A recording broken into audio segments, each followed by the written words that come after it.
So let's get started. So as I said, I'm Dr. Hu, and I'm going to talk about the endocrine system. So this feedback loop, I consider this like the poetry of endocrinology. So it's always a stimulus response and then a feedback signal that will determine the next step. So if you think about it like the hypothalamic, pituitary, end organ axis, and then it feeds back for a circular system. All right, so these are the general topics that'll be covered. It's the board topics for endocrinology. So, and we'll be going in this order. Okay, so we're gonna have an audience response question. So in your office, a 6-year-old comes with a 3-week history of thirst and urination. He always wants to drink cold water, otherwise healthy. So you have a water deprivation test, or maybe have him go without drinking and collect a urine and a blood test, serum osm 305 and urine osm 200. So the most likely diagnosis is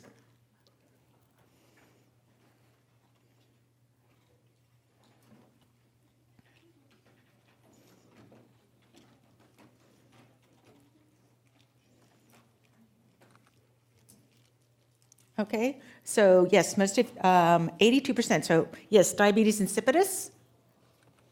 And you know that the clinical presentation, similar to diabetes mellitus, you have thirst and urination, but differently, you crave there usually will be a craving for water, specifically cold water.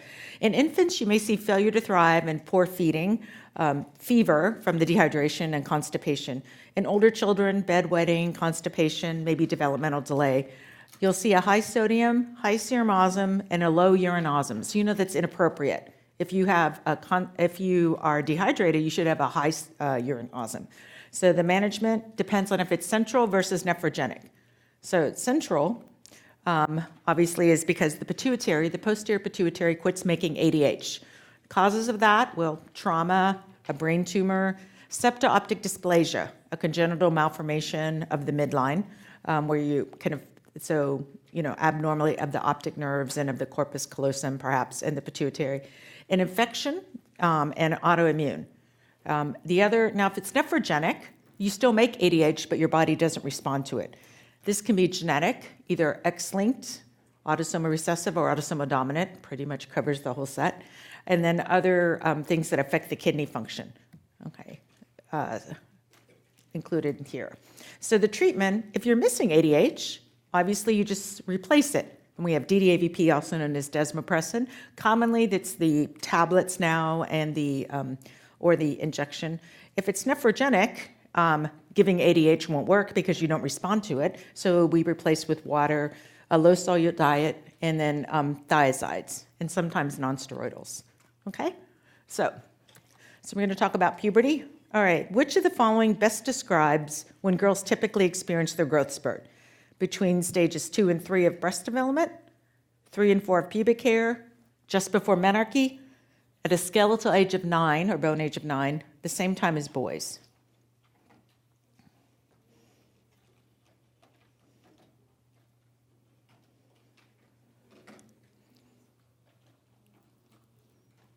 Okay. Yes, most of the growth spurt happens at the beginning of puberty. So for girls, you'll see breast buds first.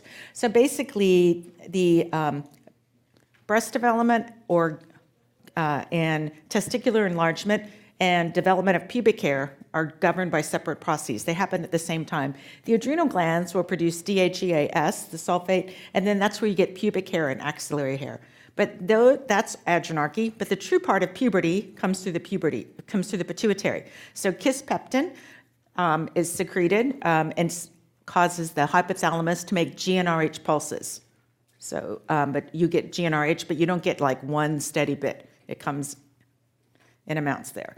And then the GnRH pulses stimulate the pituitary to make FSH and LH, which will either stimulate the ovaries or the testes, depending on the gender. So this is, I'm sure you all are familiar with the standard Tanner staging. The important things to notice are here, the breast buds. So when girls have breast buds, that's when they're going to get their growth spurt. Boys get their growth spurt later. So when they have start to have testicular enlargement between 3 and 4. The first sign of puberty in boys, of course, is testicular enlargement. All right.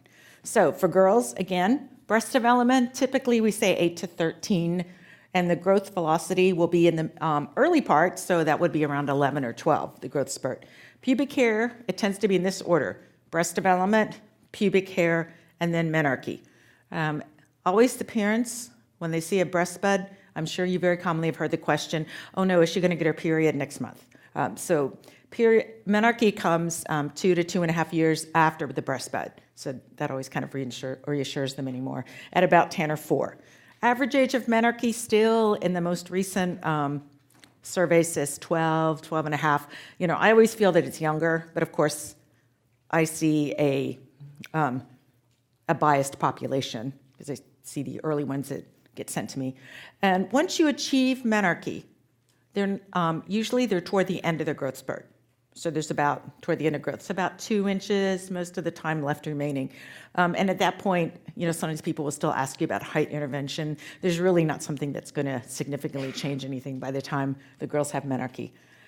And the whole process, again, takes about 2 to 3 years. Okay? So I think we talked about this. So the earliest sign of puberty in boys is pubic hair, enlargement of the penis, axillary hair, enlargement of the testes, or growth spurt.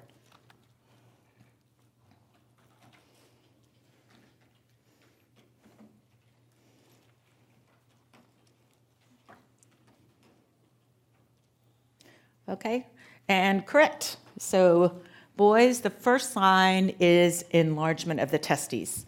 Okay. All right, so the first sign is testicular enlargement. So perhaps, don't have any on me, but you've seen those orchiometers, the beads. So 1, 2, 3, the first 3 beads. Those are prepubertal. 4 to 20, after. Often they're color-coded to make it easier for you. 1, 2, 3 are often darker color blue, and the 4 and above are green.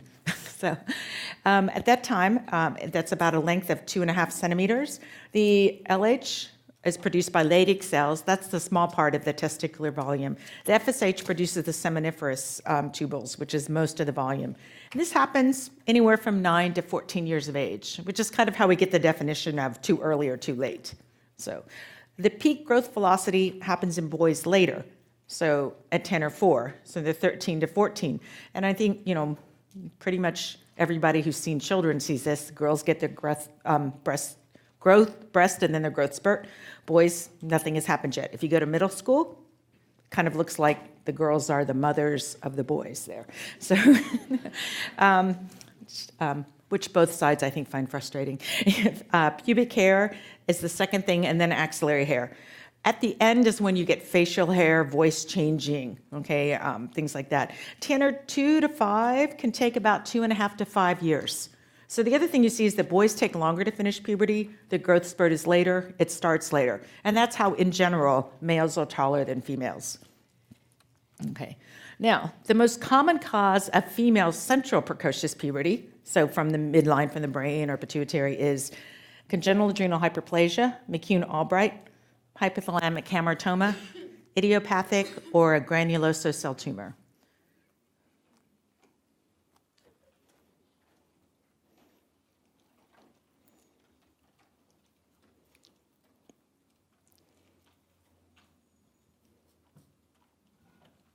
Okay, good. Yes, the most common cause is that it's idiopathic. Hypothalamic hamartomas can be associated with early puberty, but they're not common. The question asks for the most common type. CAH, McCune-Albright, granulosa cell tumors, all those would be more associated with peripheral precocious puberty. Okay, so when you have early puberty, you're going to have increased sex steroid secretion, so either estrogens or testosterone. With the increased sex hormone secretion, you'll get height velocity and physical development. The bone age will advance, and it will have the rate of skeletal maturation will be faster than typical.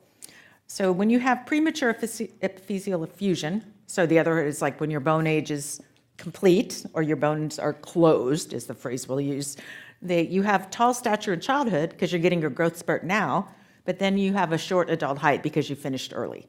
Okay. So When you have central precocious puberty, remember the poetry of endocrinology, so you have hypothalamic, pituitary, ovarian or testicular stimulation, this axis is prematurely activated, and you have an increased secretion of GnRH.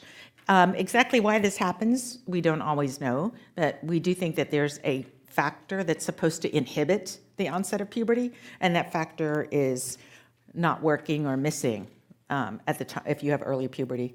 When you have peripheral precocious puberty, the ovaries or the testicles are driving on their own. So you don't have GnRH, so LH and FSH, all those would be low, and the sex steroids are secreted independent of the hypothalamic axis.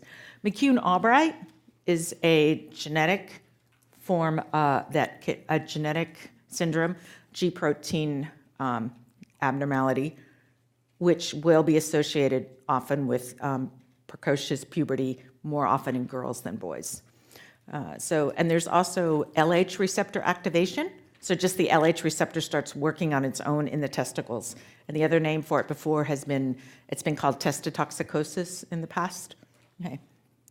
All right, and then exogenous sex steroid administration, meaning kid gets into mom's birth control pills, would be the common thing for early female maturation. The other thing for virilization in girls or early maturation in boys without testicular enlargement you might see is with a family member who is on testosterone gel or androgel. And since the androgels, topical androgens are being used more often, we're seeing this more often. So the treatment is to not get it on the kid. Okay. So you have let's see another audience response, a 5-year-old girl who's developing breast. So if you want to distinguish from just thelarchy versus true puberty, you would order which of the following, you order all of these except, so A, LH, FSH, estradiol and bone age, T4 and TSH, pelvic ultrasound, prolactin, or an MRI.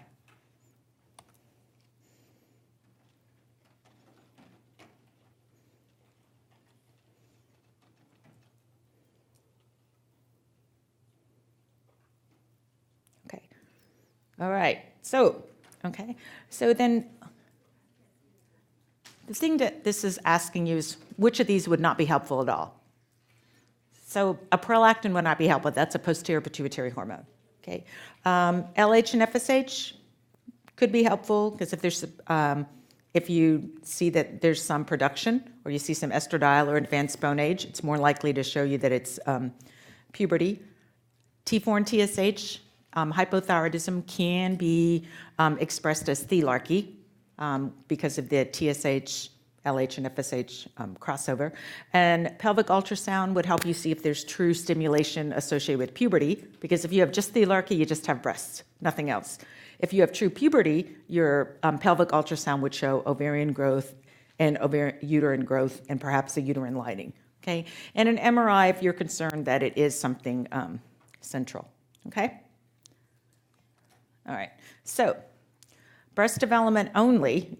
Again, you have to decide: is this premature puberty or is it thelarchy? It could also be caused by an ovarian lesion, exogenous exposure such as ingestion of birth control pills, and these are the tests that you consider evaluating to look for either estrogen stimulation, assist, advanced bone age, MRI. Even though most of the causes for girls are idiopathic, there's still about a 5 to 10% incidence of a CNS lesion. And gonadotropins, thyroid hormone, again, because hypothyroidism can cause thelarchy early and estradiol. If there's both breast and pubic hair development, it's more likely to be precocious puberty if you see both. And then again, the same evaluation. And again, a brain tumor can occur in about 5 to 10% of cases of female central precocious puberty. Okay. So variants of normal, again, you can have just isolated breast development. It usually happens in younger girls, less than 6 or 7, significantly before you would expect puberty. And they complain, well, there's a breast, there's a lump, or chest pain, because if you bump the breast bud, it's painful. You want to make sure that there's not been exogenous estrogen exposure again. And then make sure there's not other clinical signs of puberty. So remember, girls get their growth spurt early. So if you are seeing somebody with true puberty, you would expect some growth acceleration. You might also expect to see some pubic hair, but again, that comes a little later. So you may have to follow it a little longer. If the bone age is advanced, you're more suspicious for puberty. If it's concordant or matches the actual chronologic age, then you're less suspicious. You can have a formal GnRH stimulation test where you give GnRH and you see a rise in the FSH and LH. If you give GnRH to a pre-pubertal child who's not ready for puberty, the pituitary is not ready to respond, you should not get FSH and LH production. If they have only breast buds, just thelarchy, you'll have FSH, and if it's puberty, both will rise. You also need to, consider if they have premature thelarchy, they're going to go on, they'll get the breast buds, and nothing else happens if you follow them. They just follow. If all the rest of puberty comes at the normal time, they reached a normal final adult height. So basically, you monitor to make sure it's not the beginning of early puberty, and you just haven't seen all the other effects yet. Okay? So now, breast buds, you think of puberty. If you see a girl who has only pubic hair, acne, body odor, no breast buds, only androgen effect, you have to think of premature agenarche, which is a benign production of hormones from the adrenal gland, some kind of exogenous androgen exposure, and again, the most common one is exposure to testosterone gel, non-classical congenital adrenal hyperplasia, or an adrenal tumor. Okay, so another question. We have a 6-year-old boy who's 10 or 3, pubic hair, he has an enlarged penis, and 6 milliliter testes. He's had increased growth rate over the last 6 months. In addition, his bone age is 8, and the labs have included, you've ordered an LH, FSH, testosterone, 17-OHP, DHEAS, and androstenedione. So the following, the most important additional test is, and these are your choices.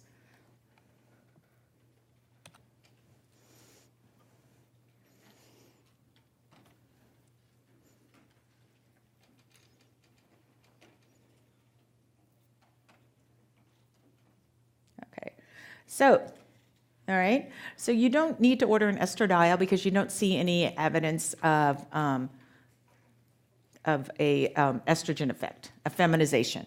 Okay, so IGF-1, a growth factor, no, because you know that he has puberty because he has 6 ml testes. If you saw rapid growth but without evidence of puberty, you might be concerned of growth hormone excess. So IGF-1 you would check if you were concerned of growth hormone excess.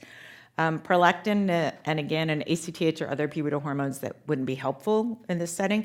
HCG is a tumor marker, so this will help you know if you have to be concerned that he has a tumor that's producing testosterone. Okay, because again, you don't have these labs back yet. You don't know if this is central or peripheral. Okay, so that's why C is the correct answer.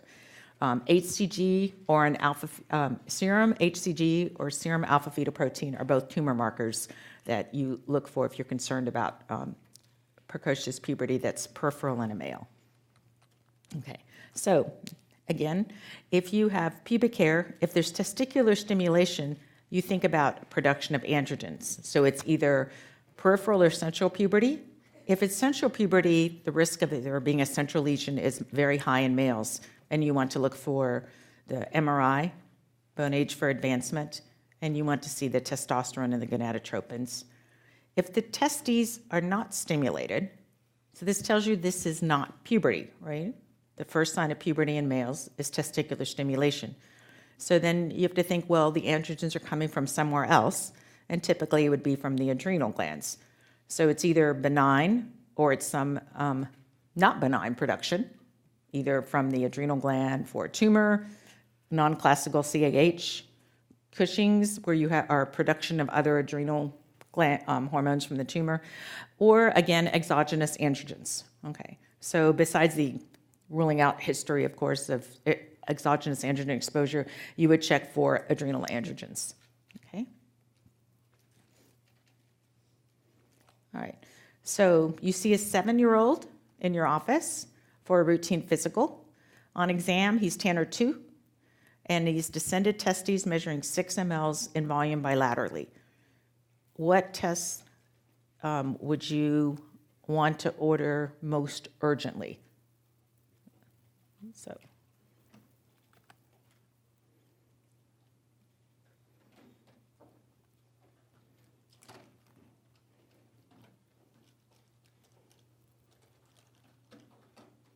okay. All right, so yes, you do. You might want to get, yes, you would want to get a testicular ultrasound. Yes, you would want to get a bone age. Yes, you do want to check his testosterone. You don't need an adrenal CT because his testicles are growing. So this tells you that it's not from the adrenal gland. The reason that, but they're asking you, what is the immediate test? What's the most urgent thing? They're implying what's the most urgent? What's the thing to rule out for the most significant finding? So since the risk is very high in central puberty for a brain tumor, that's why the answer is a brain and sella MRI, okay? So central precocious puberty, again, in girls, it's more likely idiopathic. You can have a congenital defect such as septo-optic dysplasia. This is associated with deficiency of other pituitary hormones often, and also with early puberty, probably because, again, whatever factor suppresses puberty before its time, we think is missing. In CNS lesions, less common in girls, but very common in males. The hypothalamic hamartoma is the most likely. It's obviously in the hypothalamus. It's from neural tissue, from secretory neurons. It's usually benign in that you don't have to remove it or worry that it's growing. Surgery is sometimes indicated for seizures. It's associated with the gelastic laughing seizures. And the other common tumor is a craniopharyngioma. These are malignant, and these do require neurosurgical and often radiation. You can have an injury, head trauma, such as a car accident, significant bleed, history of cranial radiation, like for other cancers, and then hereditary conditions such as neurofibromatosis and tuberous sclerosis. Okay.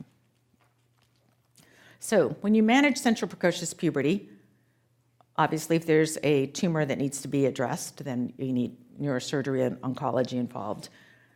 You want to stop the premature sexual maturation until the standard age, right? Because if you have somebody starting in puberty at age 4, for a girl, they're going to have periods at 5 or 6. And if you have a boy running around who looks pubertal at 3, you can imagine a toddler with a significant level of testosterone. For appropriate behavior, for appropriate secondary sexual development time, and also for attainment of normal adult height. Because again, remember, you're tall as kids, but you'll stop growing early. Emotional disorders, because it's being, developing way off the timetable of your peers can certainly lead to some issues. Risk of sexual abuse from children who are developed but don't have intellectual understanding of sexual behaviors, prevention of early pregnancy, and perhaps preservation of future fertility. Okay. All right. So if you have peripheral precocious puberty, girls, the causes are an ovarian lesion, an adrenal tumor, which would be primarily adrenarche, and McCune-Albright, again, a genetic syndrome that has a very typical birthmark. Cafe au lait, but coast of Maine. So neurofibromatosis, they say coast of California because the coast of California is smoother. So cafe au lait spots in neurofibromatosis tend to be smooth bordered. And then you see that the coast of Maine, there's all these little islands, is more irregular. So that's what they're referring to. The other thing that's interesting is that often you see a very clear demarcation at the midline. And that's also suspicious for a birthmark of McCune-Albright. It's associated with bony overgrowth that's known as polyostic fibrous dysplasia, and you have independent activation of receptors of these pituitary hormones, and this growth factor, GF23, which causes the excessive bone growth. Okay. Now, in boys, the causes can be congenital adrenal hyperplasia, testotoxicosis, and a testicular tumor, such as a Leydig cell tumor. Okay. This is a picture of the polycystic fibrous dysplasia. Okay. All right. So we have an 8-year-old boy who has adult body odor, axillary hair, and he's Tanner tube for pubic hair.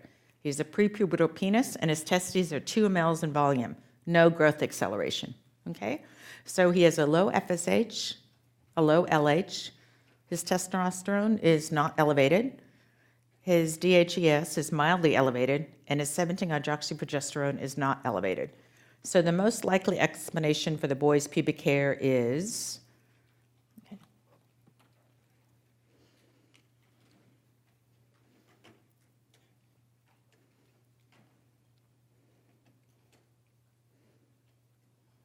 all right. Okay, so, so, so let's go through these. So why do we say it's not late onset CAH? Well, because if it is late onset congenital adrenal hyperplasia, your 17-hydroxyprogesterone should be elevated. Okay, so, and why do we say it's not exposure to testosterone? You always need to consider that, but yes, it's correct, because his testosterone is not elevated. So if you're receiving exogenous testosterone, your testosterone will still measure as high. It won't be coming from you, but it will still measure as high. Okay? Is this an androgen-producing adrenal tumor? So no, because usually there would be a high testosterone, and the DHA self, this hormone would be much higher. So the mildly elevated DHEAS is associated with premature agenarche. And you know, again, that it's not true puberty because what are not enlarged? Testes, yes. So you know that this is not puberty, okay? So that's how you arrived at this question, the answer. Okay, so by definition, premature agenarche, you have just androgen changes, like the boy had body odor, pubic hair, axillary hair, acne, and he did not have testicular enlargement. Girls will not have breast development.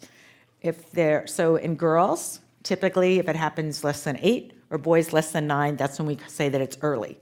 Okay. All right.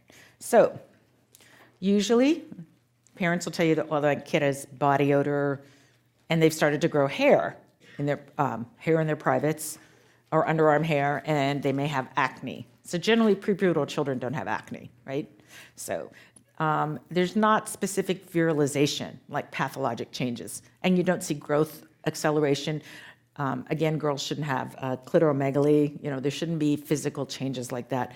The gonad should not be developed. So in boys, you do not see testicular enlargement, and in girls, you do not see breast development. You should not have evidence of menses or any vaginal spotting. You need to exclude, it's very important, like they're saying, to exclude some contact with topical androgens. And premature agenarche is associated with states of insulin resistance. So there may be a family history of PCOS. They could have PCOS in the future. They might have been SGA, okay? And might be a family history of things that would suggest PCOS, like hirsutism, early agenarche in family members, women with irregular menses, or infertility. And then basically, if you think it's premature agenarche, this clinical evidence, you monitor for progression. Because if it's premature agenarche, just have some hair, the hair may increase, but you should not have other development that suggests puberty until the appropriate time. Okay, so delayed puberty, is this what you think it is? Puberty that's too late. So in girls, usually you don't see no breast development by 13, and in boys, no testicular enlargement by 14. Now the other thing is, let's say they start at the right time, okay? They come into your office though, and a girl is 16. She started breast development when she was 9. Okay, that's way too many years have passed. You know, it was typically we say about 2.5 to 3 years for girls, and boys about 3 to 5 years. So again, if you see a boy, they say, well, he started puberty at 11, and he's 17, and he still seems about the same as he was when he was 11. Okay, so that tells you that this time period is too long, and you're having some failure of completion of puberty. Okay. All right, so we like to use bigger words in endocrinology, makes us seem smarter. So hypergonadotropic hypogonadism, basically it means testicular or ovarian failure. So the gonadotropins are the FSH and the LH. So you see that gonadal failure because they're high. and the pituitary is trying to work overtime to turn them on. Now, the other deal is hypogonadism, or lack of gonadal function, without high LHA, FSH and LH. The FSH and LH aren't working, so you have some kind of failure in the hypothalamic pituitary axis. Now, the other thing you have to think about is that, do you have a kid who's a late bloomer? And this is a growth chart to show you what happens with late bloomers. They seem to fall off, and they get their growth spurt later, and they reach their mid-parental height. Okay, so constitutional delay is easy to diagnose afterwards. Hey, see, the kid grew and he developed. It's sometimes difficult to distinguish between is it just that the hypothalamus pituitary isn't working, or is it just not turned on yet because it's not time in this family? So typically, constitutional delay, you should have a family history. Okay, if everybody's developed when they were 13 in this family, and then you have a boy who's 16 and nothing has happened yet, it's less likely to be constitutional delay. But if there's a history of, well, yeah, dad finished growing in college, or mom's brother didn't get his growth spurt until he joined the military at 18. It wasn't the military that made him grow; it was time. Okay, so then there should be a family history, or maybe another family member with delayed menses. So if you don't have a family history, you have to be suspicious that it's not a late bloomer. Okay, so these terms often get confused, so I just wanted to make sure we go over it. Constitutional delay versus familial short stature. So familial short stature is what we have in my family. People are not tall. We all developed at the normal time, but my parents weren't tall. So we are not tall. And if we had bone ages, people would see that they matched our chronological age. And we reached our adult height at kind of our average times, middle school, high school, okay, and had normal growth rates. Constitutional delay, the parents could be short, tall, or average. But the thing is, you have a family history of delayed puberty. Mom has delayed menarche, dad didn't shave until he was in college, or, and the bone age is delayed. So they reach their normal adult height, but later. Now, if I have a child with a not tall man, the father's not tall, and we have delayed puberty, that child will be strikingly small, right? Because you're already maybe going along the 5th percentile because the family's 5th percentile, but then you have delayed puberty. So at the time of puberty, you fall further from the curve. This child will reach the normal genetic family size, but later. And these kids tend to come to attention frequently because they're strikingly smaller than their peers. Okay, but that's important to keep in mind, that there's constitutional delay, so that's delay of puberty, and there's familial short stature, which is small family size. Okay, all right, moving on to the thyroid. All right, so you have a term male infant and told that he has an abnormal newborn screen. So T4 is 3.5, which is clearly abnormal, and TSH is normal. So the most likely reason for a low T4, so normal term healthy male, what is the most likely reason for the low T4? Okay.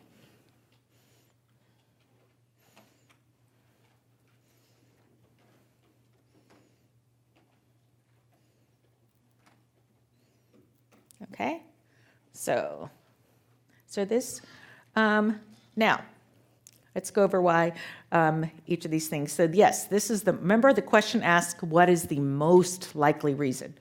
So low T4, low TSH. It could be central hypothyroidism, but that's not common. So I see that everybody notices that. It's not going to be primary because the TSH is low. Okay, it should be high if it's primary. Delayed TSH surge, well, no, because the TSH is in the normal range and the T4 is low.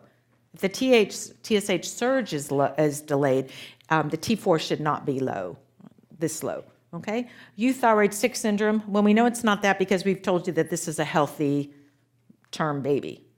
Euthyroid sick is actually following the term, you need to have some kind of illness to say that It's just that the thyroid levels are abnormal because of illness at the time. The most common thing is thyroid binding globulin deficiency, which is X-linked. So in this baby, the thyroid function is normal and the free T4 is normal. So the way you would determine this is you would measure a free T4, okay? And you could also check a thyroid binding globulin, which should be low. But so you should see a normal TSH and a normal free T4. In children, usually in adults, when adults are evaluating for hypothyroidism, they typically will be checking a TSH because most of the time they're looking for primary. Okay, and that would be the most common thing, thyroid failure. So the TSH should be high. That should be that's the most common indicator of primary hypothyroidism. In children, though, we often recommend checking both the free T4 and TSH because there's a more likely cause, especially in babies, that it could be something central or maybe a central lesion developing. So, but again, if your total T4 is low, you should measure the free T4 and the binding globulin.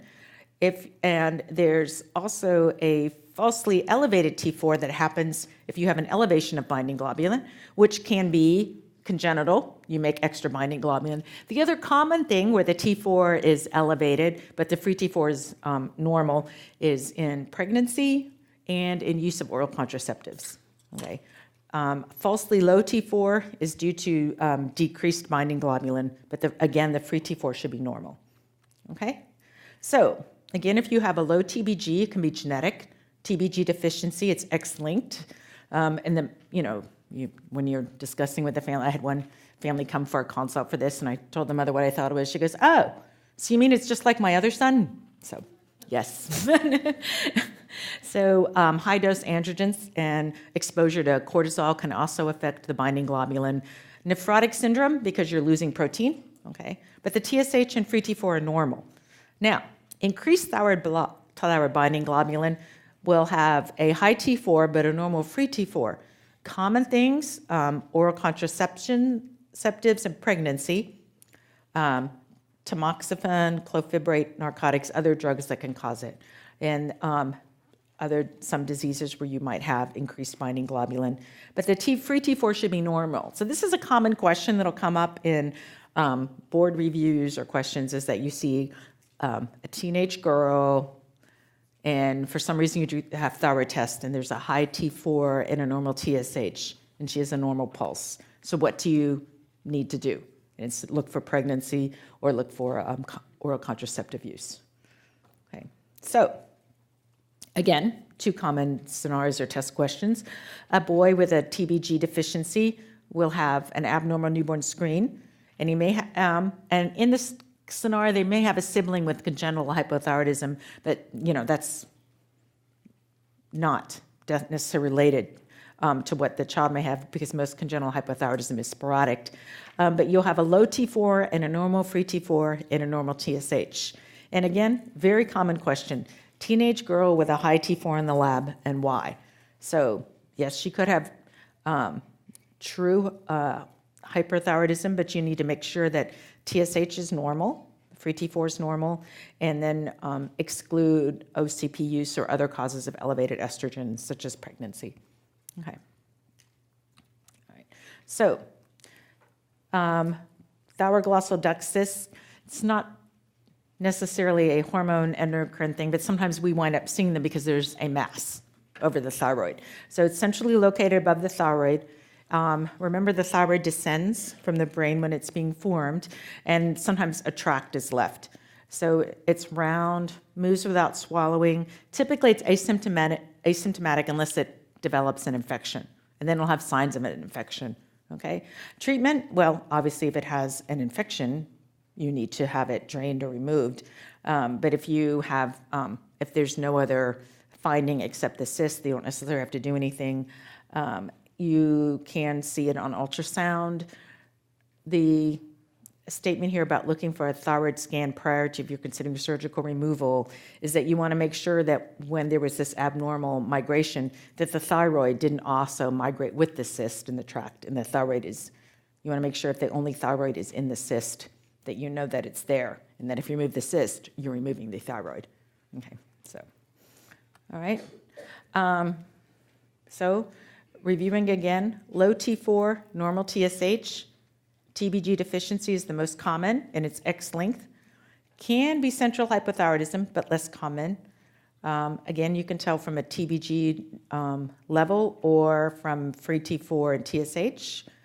If you have true central hypothyroidism, the free T4 will be low. And you do want to identify individuals with TBG deficiency so you can make sure they know they don't need treatment. And also so families can know to expect it with their other children since it's X-linked. All right. So going on, we have a newborn boy with a TSH of 219 on his first newborn screen. He has a lab test at 7 days of age that reveals a TSH of 203 and a T4 of 5.3. So first you get the call that the newborn screen's abnormal, and you naturally double check with thyroid levels. So what do you want to do next?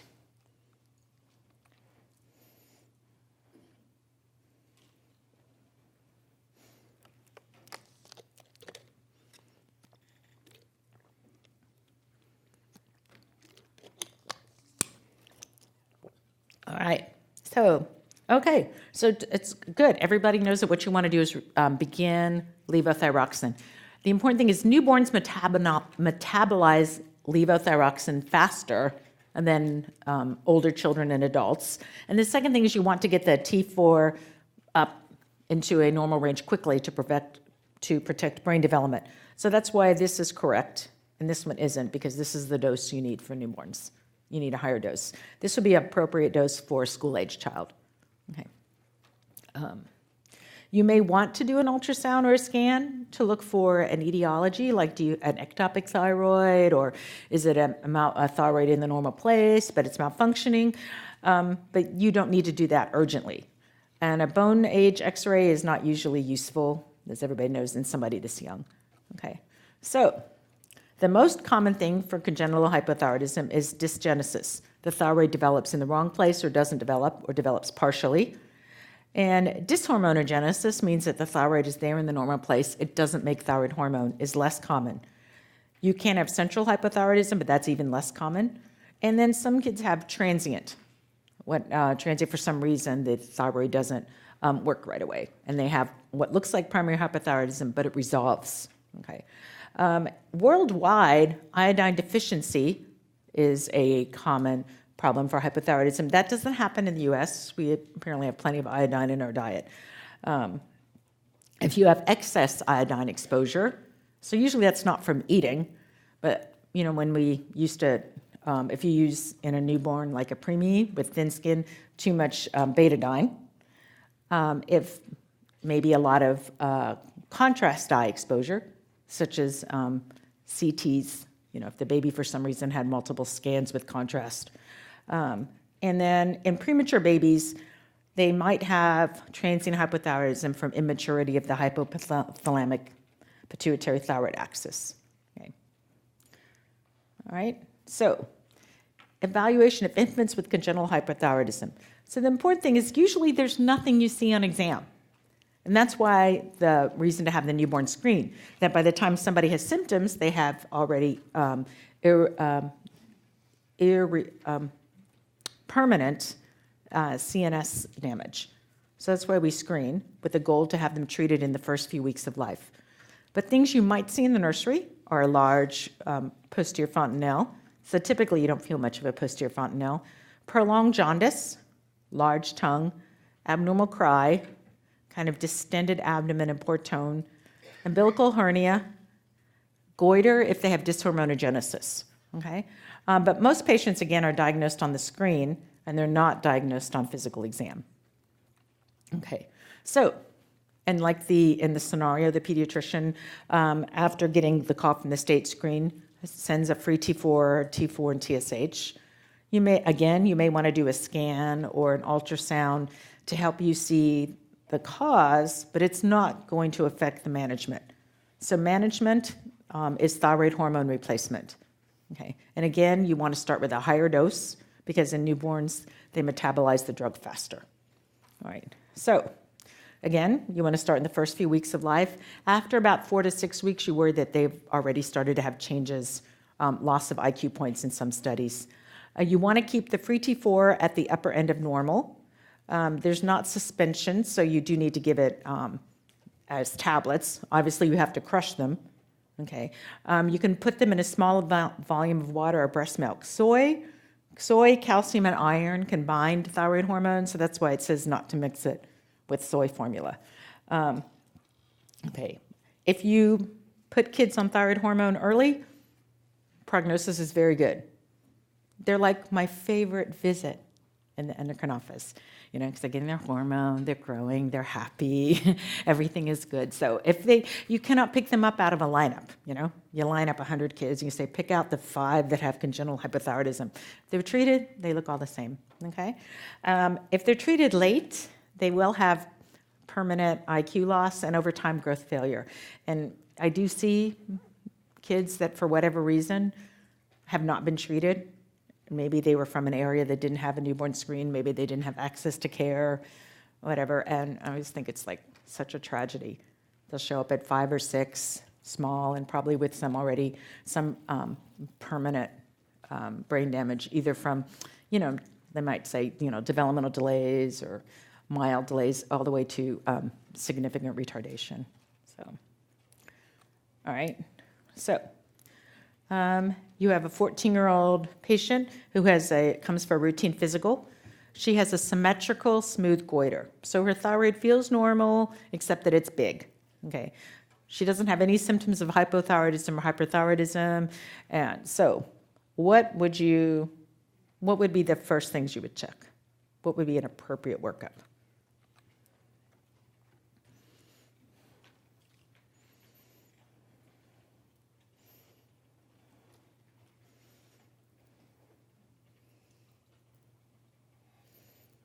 Okay, so yes, these are strongly tied, and I could see why you would think, because, well, maybe you would get an ultrasound. In this question, though, the important thing is that they tell you she has a symmetrical goiter. So if they tell you that it's a symmetrical, smooth, no nodules or something like that they want you to, typically you would not say an ultrasound is indicated. An ultrasound is indicated if you feel that the thyroid is uneven, because you're wondering why is one side smaller than the other, or if you feel a nodule, okay? Otherwise, if you have a goiter, the most common thing you would think about is Hashimoto's, so therefore you would check for hypothyroidism and thyroid antibodies. So that's why this is the correct answer, okay? All right, so Hashimoto's is one of many autoimmune processes. So in order to officially say somebody has Hashimoto's, they have to have positive thyroid antibodies, okay? I'm sure that there are more than 2 thyroid antibodies able to be generated, but we commercially test for 2, peroxidase and thyroglobulin, okay? So the Hashimoto's is the most common cause of goiters in children. It may feel pebbly or rubbery, but you should not feel a discrete nodule. You should not feel a mass, okay? And it's due to the lymphocytes infiltrating the thyroid. More common in females than males, like other autoimmune diseases. And up to 10% of children with type 1 diabetes will have some evidence of thyroid autoimmune disease. And again, it can be associated with certain syndromes that have a higher incidence of autoimmune disease, such as Downs, Turner syndrome, Klinefelter's. You can be hypothyroid, euthyroid, or hyperthyroid. So remember, that's actually one of the classic questions too. There's a hyperthyroid phase, a euthyroid phase, and then eventually a hypothyroid phase in Hashimoto's. Okay? So again, if it's symmetric or smooth, like in this scenario, you don't need to get any imaging. All right, so if they're hypothyroid, you want to treat them with levothyroxine. Compensated hypothyroidism refers to a normal T4 with a high TSH. When they say primary hypothyroid, obviously it's a low T4 with a high TSH. But if you have a normal T4 but a high TSH, they call it subclinical or compensated hypothyroidism. Euthyroid patients, so T4, TSH normal, positive antibodies, goiter. We recommend checking the labs about every 1 to 2 times a year. If somebody has Hashimoto's and they're hyperthyroid, typically we would treat with a beta blocker, maybe methimazole. It's argued how well methimazole works because they're not having stimulation of the thyroid so much as damage and leak. We do not use PTU in children, propylthiouracil. That was typically used when I first started, and it was actually the preferred drug. However, it has a higher risk of liver failure. So typically, they, if you're going to use an anti-thyroid drug now, it's methimazole. Okay, so you have a 13-year-old patient. He's on thyroxine for hypothyroidism. He's had normal growth and normal free T4 and TSH. Okay, today his free T4 is low. His free T4 is a little bit high, 2.5. His free T4 and his TSH is elevated. So what would be the most common reason for this set of laboratory tests? So elevated free T4 and a high TSH.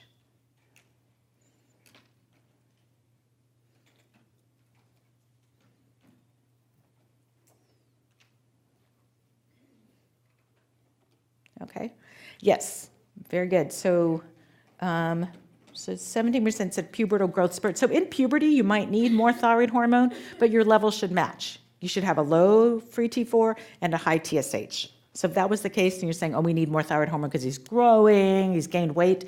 But now these don't match, right? You have both are high. In this scenario, typically what's happened is that, oh, they skip a few doses.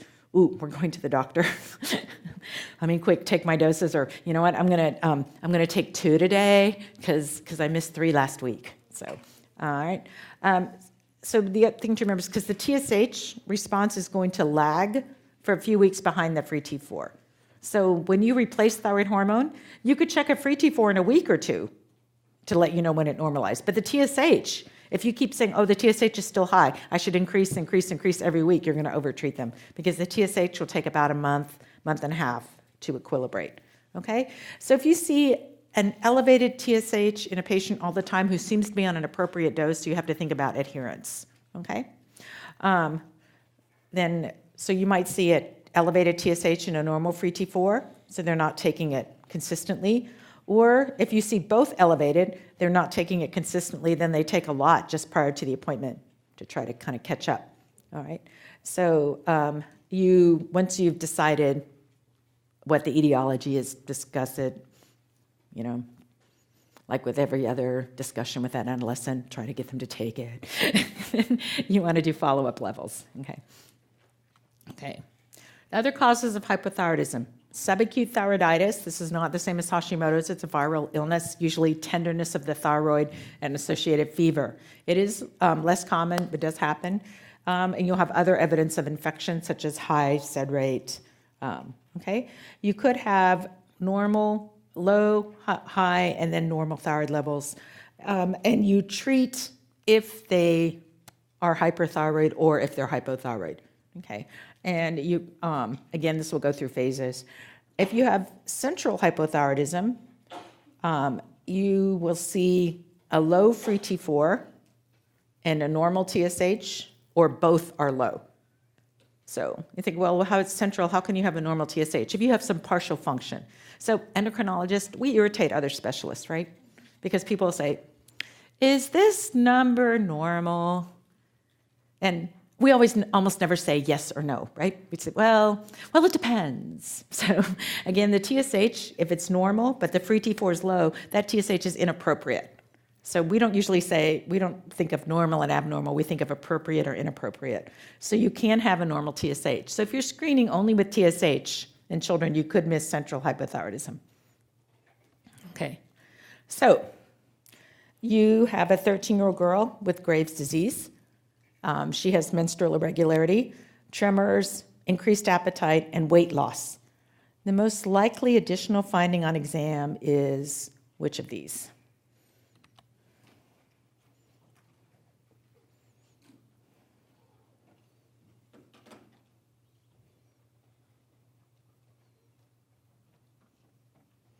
Okay, good. Muscle weakness is what's correct. More commonly, constipation, again, is reported with hypothyroidism, more like loose stools or intermittent diarrhea with hyper or Graves' disease, okay? So in Graves' disease, you usually have a goiter and signs of excessive thyroid hormone, so agitation, tremors. It's often in the differential of ADHD, rapid growth, so they seem tall for their age or suddenly tall. like they've been kind of average and then had a growth spurt. It's the most common cause of elevated thyroid levels in pediatrics. So you have a positive TSI, thyroid-stimulating immunoglobulin, that binds to the TSH receptor. So what happens is you just keep, even after there's no TSH being made, you'll keep making thyroid hormone, okay? So you may, now when you have thyroid-stimulating immunoglobulins, you may also have antithyroid globulin and thyroid peroxidase antibodies. So the presence of those does not exclude Graves' disease, okay? But you can also have, less commonly, thyroid-binding inhibitory immunoglobulins that bind to the receptor, but they don't stimulate it. So classically, when you have Graves' disease, you have excessive thyroid hormone production without TSH causing it. So your thyroid is being driven on its own. And you will also have an elevated T3. And sometimes the T3 is disproportionately elevated versus the T4, okay? So these are symptoms. So again, fatigue, because you've been stimulated all the time and you can't really sleep or rest. Appetite change, often they want to eat more because they're hypermetabolic. You might feel short of breath, trouble tolerating heat, headaches, hyperactivity, increased, other things that would tell you that they're over excessive thyroid production. Poor school performance, well, who can concentrate when they're stimulated like this all the time? Menstrual problems, nervousness, palpitations, trouble sleeping, shakiness, diarrhea, usually weight loss, occasionally weight gain, even though they're hypermetabolic, because their appetite is so driven that they can eat more than they can burn off. And then more rapid linear growth than expected. Okay. So again, you'll see goiter, hyperactivity. I once had a patient leave the room in the middle of the discussion. He was so agitated, and we had to go back and get him. So hyperreflexia, muscle weakness, exophthalmos, so protruding eyes, stare, eyelid retraction. And then the other thing he says, if you ask people, you can ask the family, do they sleep with their eyes closed? And they said, no, actually the eyes are partially open. They're not able to close the eyes all the way. Systolic hypertension, so wide pulse pressure, tachycardia, shakiness, and skin is smooth and warm, and you might have a thyroid bruit. Okay? Most of the time we'll use treatment with methimazole to stop the thyroid hormone production. It can have side effects of a rash, is the most common, transient granulocytopenia, so lack of neutrophils. Complete lack of neutrophils is agranulocytosis is not common. We also use beta blockers to control the symptoms, okay? And you can, a significant proportion will have remission with drug therapy, the majority, but still a significant minority do not. So, and even if they have remission with children, the risk of relapse is higher, okay? So if someone doesn't respond to the methimazole, do this question first. So what's the most likely adverse effect of methimazole?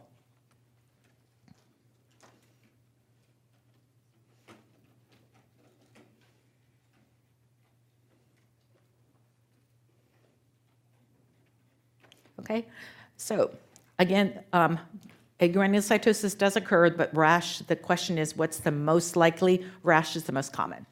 And agranulocytosis does happen, but it's less common. And you can have liver disease, but cholestatic jaundice would be rare. The headache is actually something that comes with the hyperthyroidism itself. So it's not a side effect of the medication so much, okay? So again, if you fail the drug therapy or if they have recurrences, you need a more permanent treatment. One is radioactive iodine, which they give an oral administration of iodine 131. The more most patients, our technique isn't fine enough to make people euthyroid. Most patients will wind up hypothyroid afterward. Some parents are like, well, what's the advantage? They were hyperthyroid, now they're hypothyroid. Hypothyroidism is easier to manage. Hyperthyroidism is difficult to control medically, okay? And also we're considering this in a case where they failed medication therapy, okay? There's a theoretical risk of leukemia or other cancers because you're receiving radioactive iodine. There haven't been reports of this to date. We do use a low dose for Graves' disease versus doses you would see from Chernobyl accidents or from things like thyroid cancer treatment. And they do recommend those certain isolation protocols. We don't recommend that you get treated with this and then immediately go back to school or go hang out in a daycare with a lot of newborns. So you will have likely post-treatment hypothyroidism, and some percentage will need a repeat dose if they don't respond. Okay. Another option is surgical, which is basically that you remove the thyroid. So if you remove the thyroid, we get most of it. The cure rate's very good for hyperthyroidism. And again, treatment is not fine enough. The technique is not refined enough that if you still leave a significant proportion of the thyroid to try in hopes of keeping someone euthyroid, they'll still tend to have the TSH independent stimulation of the thyroid, and they'll still be hyperthyroid. So typically they have to remove, they call it subtotal because it's not as extensive as a surgery you would do for thyroid cancer. Now, anytime you remember that the parathyroids are near the thyroid, so there's always a risk of hypoparathyroidism, either transient because the parathyroids are stunned, from the surgery, and then their function returns, or it can be permanent.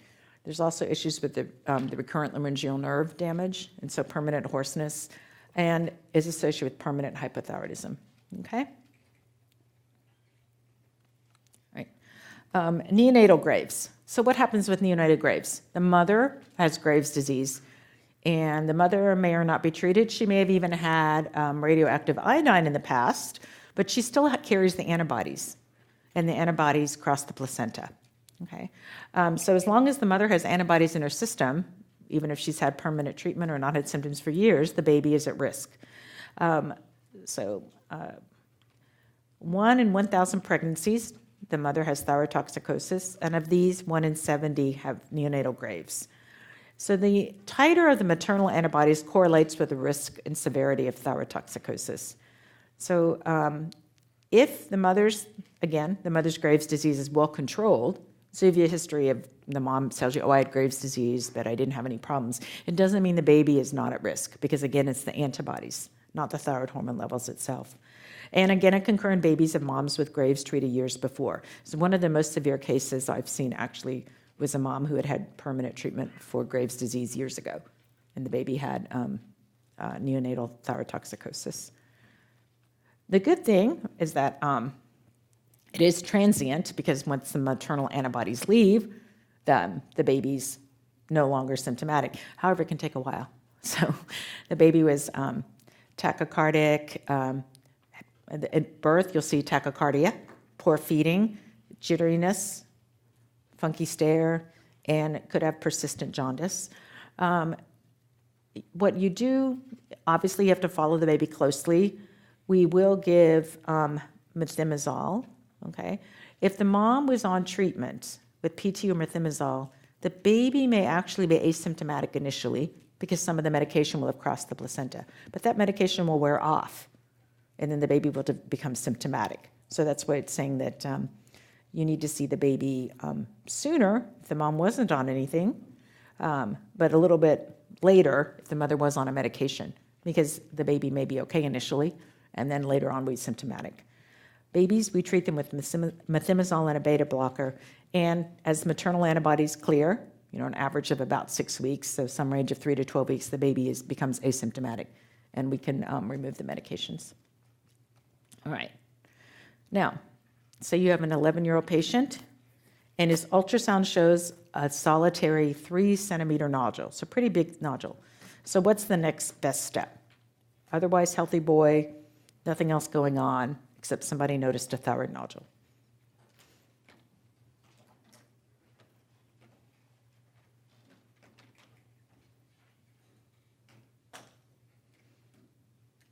Okay, so typically, so a nodule this big, 3 centimeters, you need a biopsy. In the past, we did more often say that, well, if you do a scan and uptake, if it's a cold nodule, it doesn't uptake, you're more concerned. If it's a hot nodule, you're less concerned. Actually, they found, though, that that's not necessarily true. So depending on the finding on the scan and uptake, something that large, you still want to have a biopsy because it could still have a cancer. All right. serum thyroglobulin measurements. Okay, so this one is not correct because thyroglobulin, the presence of thyroglobulin tells there's a presence of thyroid tissue. Okay, so we know this person has thyroid tissue because, the thyroid's right there.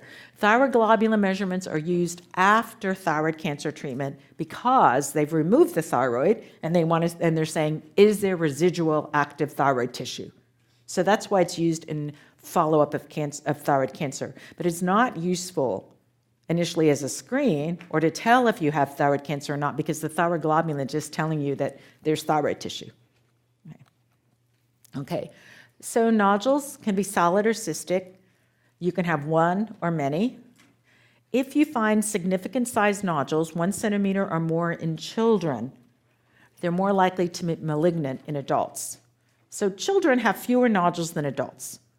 As we get older, we apparently make nodules everywhere, okay? We make them like in our thyroid, we make them in our adrenals, all these incidentalomas.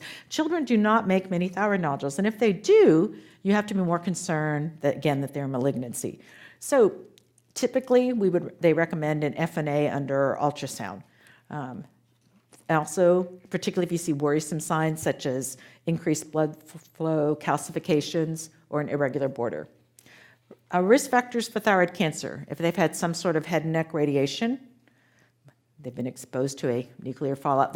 Well, the classic example is the children that grew up after the Chernobyl accident in Russia. There's a very high incidence of thyroid cancer in that population. If the nodule grew rapidly, let's say the parents have a history of, we didn't see anything at all, and all of a sudden we saw this big thing, in the last 2 weeks. If it's firmed or feels fixed, so other things that like a worrisome lymph node would feel. If they have other symptoms, such as they sound hoarse or have trouble swallowing, boys higher risk than girls. Surrounding lymph nodes are enlarged, and of course, if there's any evidence of metastases, and if they have a genetic syndrome such as MEN, multiple endocrine neoplasia, they would again be at higher risk. Okay. All right. So mainly, you don't need to, think about what you would do for the management of the thyroid nodule other than you need a biopsy. Okay. So let's go on to talk about calcium and phosphorus. Okay. So calcium regulation. The parathyroid glands produce parathyroid hormone, and the parathyroid hormone cause vitamin D hydroxylation in the kidneys to 125. So with 125, it helps you absorb the calcium. Okay. And you also get calcium reabsorption from the bones and increased calcium in the blood. Okay? So parathyroid hormone stimulates increase in calcium by causing vitamin D to go to the more active form from 25 to 125. Okay, so PTH is regulating your calcium. Again, it causes 1-alpha hydroxylase. So you go from 25 hydroxyvitamin D, which is when you measure vitamin D levels, that's what you're measuring. Like, does someone need vitamin D in their system? And then when you have 125, you have increased calcium and phosphorus absorption. And when you have increased calcium absorption, you also have increased phosphorus excretion of the kidney and increased calcium resorption from the bone. Okay. So if calcium and phosphorus are both high, it suggests there's too much vitamin D. If calcium and phosphorus are both low, there's too little vitamin D, like rickets. If calcium is high, but the phosphorus is low, okay, you have excessive PTH because the calcium is being resorbed and the phosphorus is being excreted in the kidney. And if it's the other way around, a lot of phosphorus, not much calcium, you have to think of low PTH. Okay? So this is a useful thing to keep in mind, to organize it in your mind. So I'm sure that you all are familiar with symptoms of hypocalcemia, which is seizures, tetany, muscle cramping, funny paresthesias. They don't get funny sensations, especially around the mouth. Spastic sign, which is you tap the face and you get twitching of the facial muscles. And Trousseau sign, I don't look for this too much, but if you blood pressure cuff causes flexion of the wrist and hyperextension of the fingers and flexion of the thumb. Okay, so kind of turning like that. And on an ECG, you'll have a prolonged QT interval. Okay, So mainly you should think about seizures, tetany, muscle cramping, prolonged QT interval. Okay. All right. So say you have a newborn, okay, with a cardiac murmur, and she has a seizure. So you find she has a low calcium at 5, and she has an aortic arch anomaly. So the question is, what's the most useful test to find the diagnosis? So remember, too, when you're taking board exams that you might think, well, right now the first thing I would do is replace her calcium. Well, of course you would do that. But they're asking you what would help you find the diagnosis. So you have to resist the urge to think, well, who would worry about that first? So, okay. All right. Okay, very good. So FISH analysis of chromosome 22. This question is wanting you to think of DeGeorge. So aortic arch abnormality and hypoparathyroidism. Okay.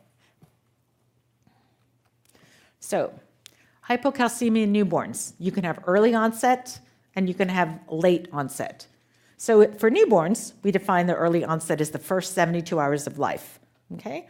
So that can be from prematurity, and then maternal causes, because remember the first 72 hours of life, the baby system hasn't regulated very much on its own. So infant of a diabetic mother, if the mother had toxemia or eclampsia, maternal hyperparathyroidism, that's probably going to be one of the less common, and certain maternal anticonvulsant meds. Also respiratory distress, sepsis, IUGR illness can cause that. Low magnesium, because you need magnesium to secrete PTH, or a transient issue with PTH secretion. Lazy parathyroid hormones. So after 72 hours of life, this is late because you think of it now the baby is self-regulating. So the things that can cause it is a high phosphorus load, so from most commonly cow's milk formula, which is what most babies get if they're not breastfeeding. Hypoparathyroidism, so the parathyroid's not working. Maybe they're born without parathyroids, they have another problem. You would again see a low calcium and high phosphorus and low PTH. This can be transient or permanent. They can have a resistance to parathyroid hormone, which again you would see the same effect, low calcium and high phosphorus, but the PTH would be very high. Okay? Vitamin D deficiency with a low calcium and low phosphorus, and then an inherited disorder of vitamin D metabolism, so that you have vitamin D, but they can't process it. Maybe they're born with 1-alpha hydroxylase deficiency. Okay, so hypoparathyroidism in a newborn, the causes are DeGeorge syndrome, so the abnormality is the deletion in chromosome 22, and you have an associated cardiac disease, most commonly the interrupted aortic arch, or something similar. They do have an abnormal facies, kind of a broad nose usually. They might have a midline defect, cleft palate, associated with absence of the thymus, an autoimmune disease. They may have an asymmetrical cry. I mean, when they cry, the face is not symmetric. Developmental problems, often increased risk of autism spectrum disorders and learning issues. And perhaps other more significant psychological or psychiatric illnesses. Okay. Also, you have to look, when you have low calcium, you need to look to check for magnesium, because if you don't treat if there's low magnesium and you don't treat it, the PTH cannot be released and you won't be able to correct them. Okay, you'll have to keep giving calcium. Rarely you can have autoimmune polyglandular type 1. It's an inherited disease with associated with hypoparathyroidism, mucocutaneous candidiasis, and Addison's disease, adrenal insufficiency. Typically, you won't see this so much in the newborn period unless it's very severe. Okay, they might also have some alopecia or other evidence of other autoimmune diseases. Okay, so it's an abnormality of one of the genetic abnormality. Again, it's not common. It can be seen in the newborn period, but if it is, it's the most severe form. Typically, they're picked up later as they develop the other autoimmune diseases. Okay? All right, this is a long question. There's a 12-month-old baby, African-American descent, who comes to the clinic for his regular check. He's been breastfed only. When you look at his growth percentiles, you see that his height has been decreased from the 50th to the 5th. He has been gaining weight. You double check the length to make sure someone didn't write it down wrong, and it's still the same. So you check a calcium, and it's low. A phosphorus is low, so they're both low. The PTH is elevated, but not excessively. It's elevated appropriately for the calcium, and your alk phos is also elevated. So, what is his most likely diagnoses? Remember, also think of something common versus something rare.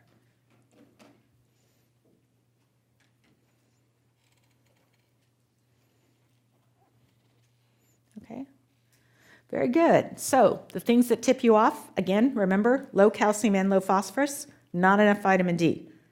The PTH is high, so how do you know it's not PTH resistance versus rickets? Well, from one thing, his alk phos is high, but also too, it's appropriately elevated. It's not excessively. And they also ask you for something the most likely, okay? So as you might guess, vitamin D deficient rickets is going to be way more likely than pseudohypoparathyroidism, okay? Lack of response to the parathyroid. Okay, so and that's also going to be more common than vitamin D resistant. Okay, he does not have hyperparathyroidism because his calcium is not elevated. Okay, so could he have vitamin D resistant rickets? You could have it, but again, that's less common. Vitamin D deficiency is the most common. Okay, and the things that tip you off to it again is that he's been breastfed only. Okay, so you know there's not vitamin D in breast, and it doesn't mention that he was taking, usually the recommendation in the AAP is if you're a breastfed baby that you add vitamin D. Okay, so this baby was not taking vitamin D. Also, this baby is less likely to absorb vitamin D from sunlight because of the skin coloring, right? So rickets, adults don't get rickets because it happens when from lack of mineralization at the growth plate. So adults, their growth plates are already closed, so they get other bone abnormalities, but they do not get rickets, okay? So it's the result of abnormality in the calcium, phosphorus, vitamin D metabolism. And you develop secondary hyperparathyroidism because the calcium is low. The body tries to absorb more calcium, but the phosphorus is also low because as you increase the parathyroid hormone, you're excreting more phosphorus, okay? And if you have this less common, rare familial hypophosphatemic rickets, you won't have secondary hypoparathyroidism. But again, the question was the more common thing, okay? So what do you see? The baby may be irritable, weak, fractures, growth retardation, and you can see the changes, that this is very raggedy, okay? This should be smooth in a normal x-ray. And this is showing you the same thing here, the damage at the growth plates. Okay, on exam, there may be frontal bossing, craniotabes, so an abnormality of the skull, widened sutures. So when you palpate, again, you feel the sutures are open. A rachitic rosary, that's describing that if you feel the ribs, you feel bumps. So that's what they call the rachitic rosary. And flared wrists, an enlargement at the wrists, which is this part of the growth plate, right? In an older kid, obviously you're not going to get frontal bossing and you're not going to get widened sutures, but they will have the flared wrists and ankles, and you might see the bowing of the legs. You don't see bowing of the legs in infants because the bowing happens from weight bearing. So before they can walk, they're not going to get bowing, all right? The laboratory diagnosis includes labs and an x-ray. You'll see the irregularity, the calcification, cupping in the metaphyses, and fraying and widening of the growth plates, okay? So you notice this is what they're referring to as the cupping. It should be straight in the normal x-ray. All right, so the most common thing again is nutritional rickets. Most of vitamin D comes from endogenous production, but you have to have some intake for it to be endogenous. So if you have babies who are breastfed but don't have any vitamin D to process, they're only breastfed, darker skinned infants, and then when there's limited sunlight exposure, like maybe inner city, winter months, limited sunlight. So for instance, here in Dallas or in Houston where I'm from, we get plenty of sunlight. But then perhaps though, if you're from one of them northern place, Chicago, where winter really looks like winter, you would have less sun exposure. And then mothers who are vitamin D deficient. There are medications such as antiepileptics and ketoconazole that can also affect vitamin D absorption. Low normal calcium and low phosphorus, high alk phos and a high PTH, and a low 25-hydroxy vitamin D. So the treatment, you want to give vitamin D. You give vitamin D until the x-rays are healed, so it could take several months. And then once they've healed, they recommend you still go to continuing the supplemental dose, okay? So that you make sure that they don't go back to being vitamin D deficient. So then you start looking for less common things. If after several months of vitamin D, or as you're going along, there is no improvement, then you have to stop thinking about, is there some problem that they can't absorb the vitamin D, like celiac disease, or is there a problem like vitamin D receptor mutation that they can't respond to it? They can't hydroxylate it to the usable form in your GI tract, okay? Hypophosphatemic rickets, it's familial, 1 in 20,000. It's usually X-linked dominant, so you'll see males and females affected because it's dominant X-linked. So you have increased effect of the FGF factor in the kidney, so you waste phosphorus, and you have less activation of the 1-alpha hydroxylase. So your 1-alpha hydroxylase is inappropriately normal if you measure the level, because when you're hypophosphatemic, it should be elevated, and your PTH will not be elevated. So what you do is you replace with calcitriol and with phosphorus supplementation. You see a normal calcium, low phosphorus, high alk phos. You see the other things of rickets, except the calcium is normal, okay? And you have a normal 25-hydroxy vitamin D, as opposed to a low 25-hydroxy, and you do not have an elevated 125-hydroxy vitamin D, as you would expect if you have low phosphorus. Okay. All right. So if you have low calcium, you can also have high calcium. If you have high calcium, it's associated with hypotonia, irritability, poor feeding, okay, constipation, and kind of the standard mnemonic that they teach you in med school, that muscular pain, moans, stones, and groans, right? So you have high calcium, you spill calcium in your urine, so you get kidney stones. You don't feel good, anorexia, constipation, abdominal pain, and of course this affects on your skeleton. If somebody is asymptomatic with it, like you just happen to draw calcium that's high in a baby, you have to think of familial hypocalcuric hypercalcemia. So it's a receptor abnormality. They hang on to more calcium, they pee less, but they don't have other symptoms.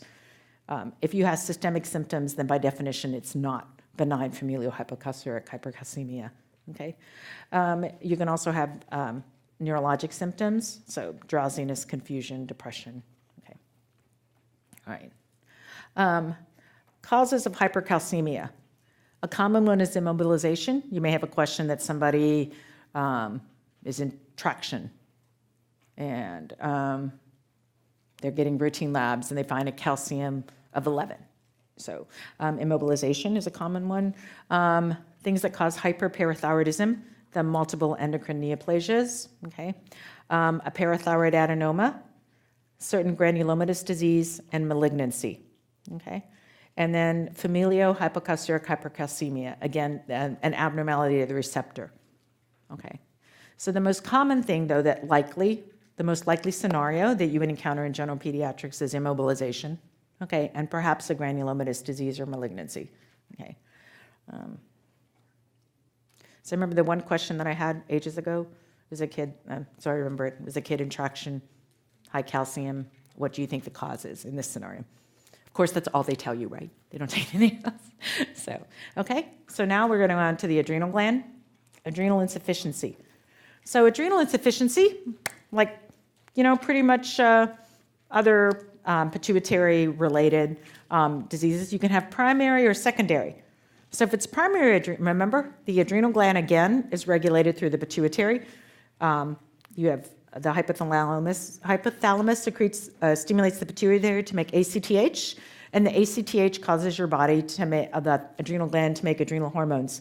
So primary is that your adrenal gland fails. So the entire adrenal gland's affected. You'll have increased pigmentation or a tan due to increased POMC, so promelanocorticotropic stimulating hormone, procorticotropin melanic hormone. Okay, pretty close. So it causes you to have an increased ACTH and melanocyte stimulating hormone, MSH. So in addition, so basically what happens is you get high ACTH and high amounts of MSH, so you get increased pigment. If you have secondary adrenal insufficiency, you don't make ACTH. All right, so you have a problem with your hypothalamus or pituitary.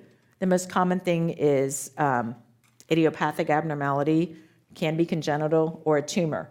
So in this case, you're not going to get increased pigmentation because your ACTH is not elevated. Also, you don't get the classic hyponatremia, hyperkalemia, because it's just ACTH and cortisol. The rest of the adrenal gland is still there. So you still have your renin-angiotensin system. So primary adrenal insufficiency, the whole adrenal gland is affected. So you get both lack of cortisol and lack of aldosterone. So what can be the causes? Autoimmune, such as Addison's, an adrenal hemorrhage, from meningitis, sometimes difficult delivery, trauma, your injury, infections. Typically, they'll ask you about TB or HIV. Certain medications that cause damage to the adrenal gland or inhibits the enzymes. Congenital adrenal hyperplasia. So if you're going to have adrenal insufficiency from CAH, that's going to present in the newborn period. Certain infiltrative diseases and X-linked adrenal leukodystrophy, okay, which is an infiltrative disease. And this tends to present in childhood. Okay, so primary adrenal insufficiency, you feel bad. It can be very vague. You don't feel like eating, you're tired, not much energy, sort of depressed. You may have postural hypotension because, again, you're not able to retain salt. You have hyponatremia. So without cortisol, you're going to have a risk for hypoglycemia. And without the aldosterone, you'll have hyponatremia and hyperkalemia. Versus if you see hyponatremia alone, you might think about that they have other things like SIADH or solely cortisol insufficiency because inability to excrete a free water load. You'll have nausea and vomiting, but not diarrhea, okay? You may have salt craving and want to do things like drink pickle juice. And if it's primary, you will see hyperpigmentation. So how do you tell hyperpigmentation from a good tan? Because tan is, again, melanin. What you see is you don't see tan lines where you typically would, okay? So maybe, know that bathing suit area. Typically, little kids aren't going to be tanning at nude beaches, right? So you don't see the bathing suit area covered. And you might have more pigmentation in the palms and soles than typical. Okay, so you have an inappropriately low normal cortisol at the time of stress of illness, okay? A low 8 a.m. cortisol or a random and an 8 a.m. cortisol or random cortisol that's high tells you it's unlikely to be adrenal insufficiency. If you give ACTH, nothing happens, okay? You give ACTH, you're supposed to make cortisol, okay? The adrenal gland will not respond, okay? Now, if you draw the ACTH, give ACTH, and draw the cortisol, okay? If you have primary adrenal failure or secondary, both times the cortisol is low. But before you gave ACTH, if the ACTH is high, this tells you it's primary, right? The adrenal's not working, the pituitary is trying to make it go. If it's low ACTH and low cortisol, it tells you it's central. Okay. Now, you have, again, hyponatremia and hyperkalemia with primary disease only because you don't make aldosterone. If you have central ACTH does not govern the mineralocorticoid axis. That's governed by your renin-angiotensin system. Okay. All right. So what do you do? Well, we're going to replace. We can't turn them back on, the adrenal gland, but we can replace the hormones. Hydrocortisone, or is the glucocorticoid.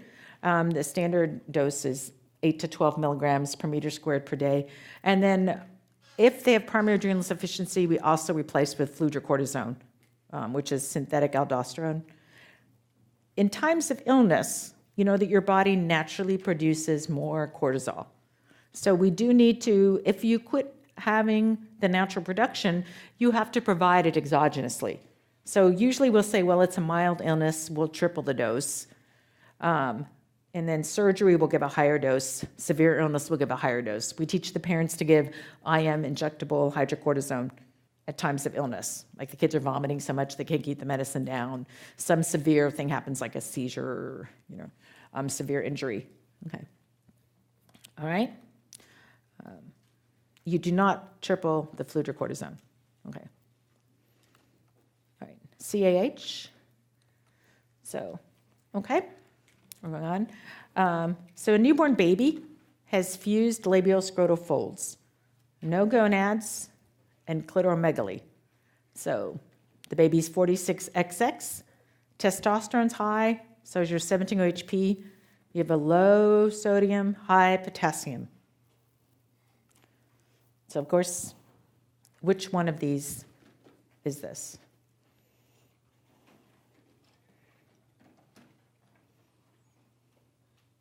Okay, so the most common cause of CAH is 21-hydroxylase. And 21-hydroxylase deficiency, the precursor is 17-hydroxyprogesterone. That's the one that's tested on on the newborn screens that have CAH testing. That's the one that's elevated. Okay, so if you look here, okay, when 21-hydroxylase is missing, this 17-hydroxyprogesterone becomes high. When it becomes high, the 17-hydroxypregnenolone is also high, and it's driven here to produce testosterone. Also, without the 21-hydroxylase, you don't make cortisone or aldosterone. So this is what gives you the symptoms. Cortisol you need for stress response, prevention of hypoglycemia. Without aldosterone, you cannot process salt. You get hyponatremia and hyperkalemia. Okay. So it's just showing you where, if you have this hormone missing, you still don't make cortisol and aldosterone, but you do make DOAC, which can support your blood pressure. Okay. So if someone has 11-beta hydroxylase deficiency, they do not tend to have that hypotension, and they will not have the hyponatremia because DOAC is a weak, acts as a mineralocorticoid. Okay. All right. So classic 21-hydroxylase deficiency, that's the one that's commonly screened for, and that's the one that usually will give this is the one that gives illness in the newborn period. So it's 90% of CAH. In the newborn period, they can either be salt wasting or simple virilizing. So salt wasting is what you think it is, the low sodium, high potassium. They can't retain salt. And they also have virilization because remember, without the 21-hydroxylase, they make extra androgens as they're trying to make the cortisol. If you have enough production that you make some of the mineralocorticoid, you won't be salt wasting, but they still will be simple virilizing, okay? Meaning you'll have ambiguous genitalia, obviously. So in females, again, you see ambiguous genitalia from the excess adrenal androgens. In males, you're not going to see ambiguous genitalia because they already have normal male genitalia. The newborn screens then are to try to pick up males before they have the salt wasting crisis. And they may have simple virilizing present later because they start to develop pubic hair, phallic growth without testicular enlargement later on. Okay, so simple virilizing presents in the newborn period in girls because they have ambiguous genitalia. It presents later in boys when they start to get inappropriate virilization.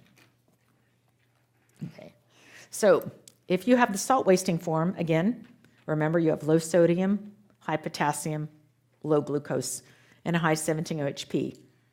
Your renin will be elevated without aldosterone, and your adrenal androgens will be high. If you have the simple virilizing form, you just have elevated androgens and 17-OHP, and your mineralocorticoid zone is functional, so you will have normal potassium. You can have low sodium just from low cortisol because you don't excrete free water as well. but you will not have hyperkalemia. Okay. So whenever you have an adrenal crisis, what do you want to do? You want to restore the circulating volume. So fluids, no potassium because they're already hyperkalemic, and you want to give hydrocortisone. At high dose hydrocortisone, you don't need to give separate mineralocorticoid. Mineralocorticoid, the fludrocortisone, is only available orally. So if somebody's really ill or having a hypoadrenal crisis, you probably don't want to feed them or give them a pill. But if you're giving high dose hydrocortisone, you don't have to. Once you lower to the maintenance, you need to add it back. And then, of course, correct the electrolyte abnormalities and hypoglycemia. Right. Cushing syndrome. So for everything that we don't have enough, we can also make too much. So this is a 9-year-old girl, and her parents are worried about her weight. She's gained 20 pounds in the past 8 months and no growth in height. She's otherwise healthy, no chronic illness, no meds. She's not on steroids, inhaled or oral. And you notice that she has high blood pressure, central obesity, striae, and muscle weakness. So you think she might have Cushing's. So what is your best first test?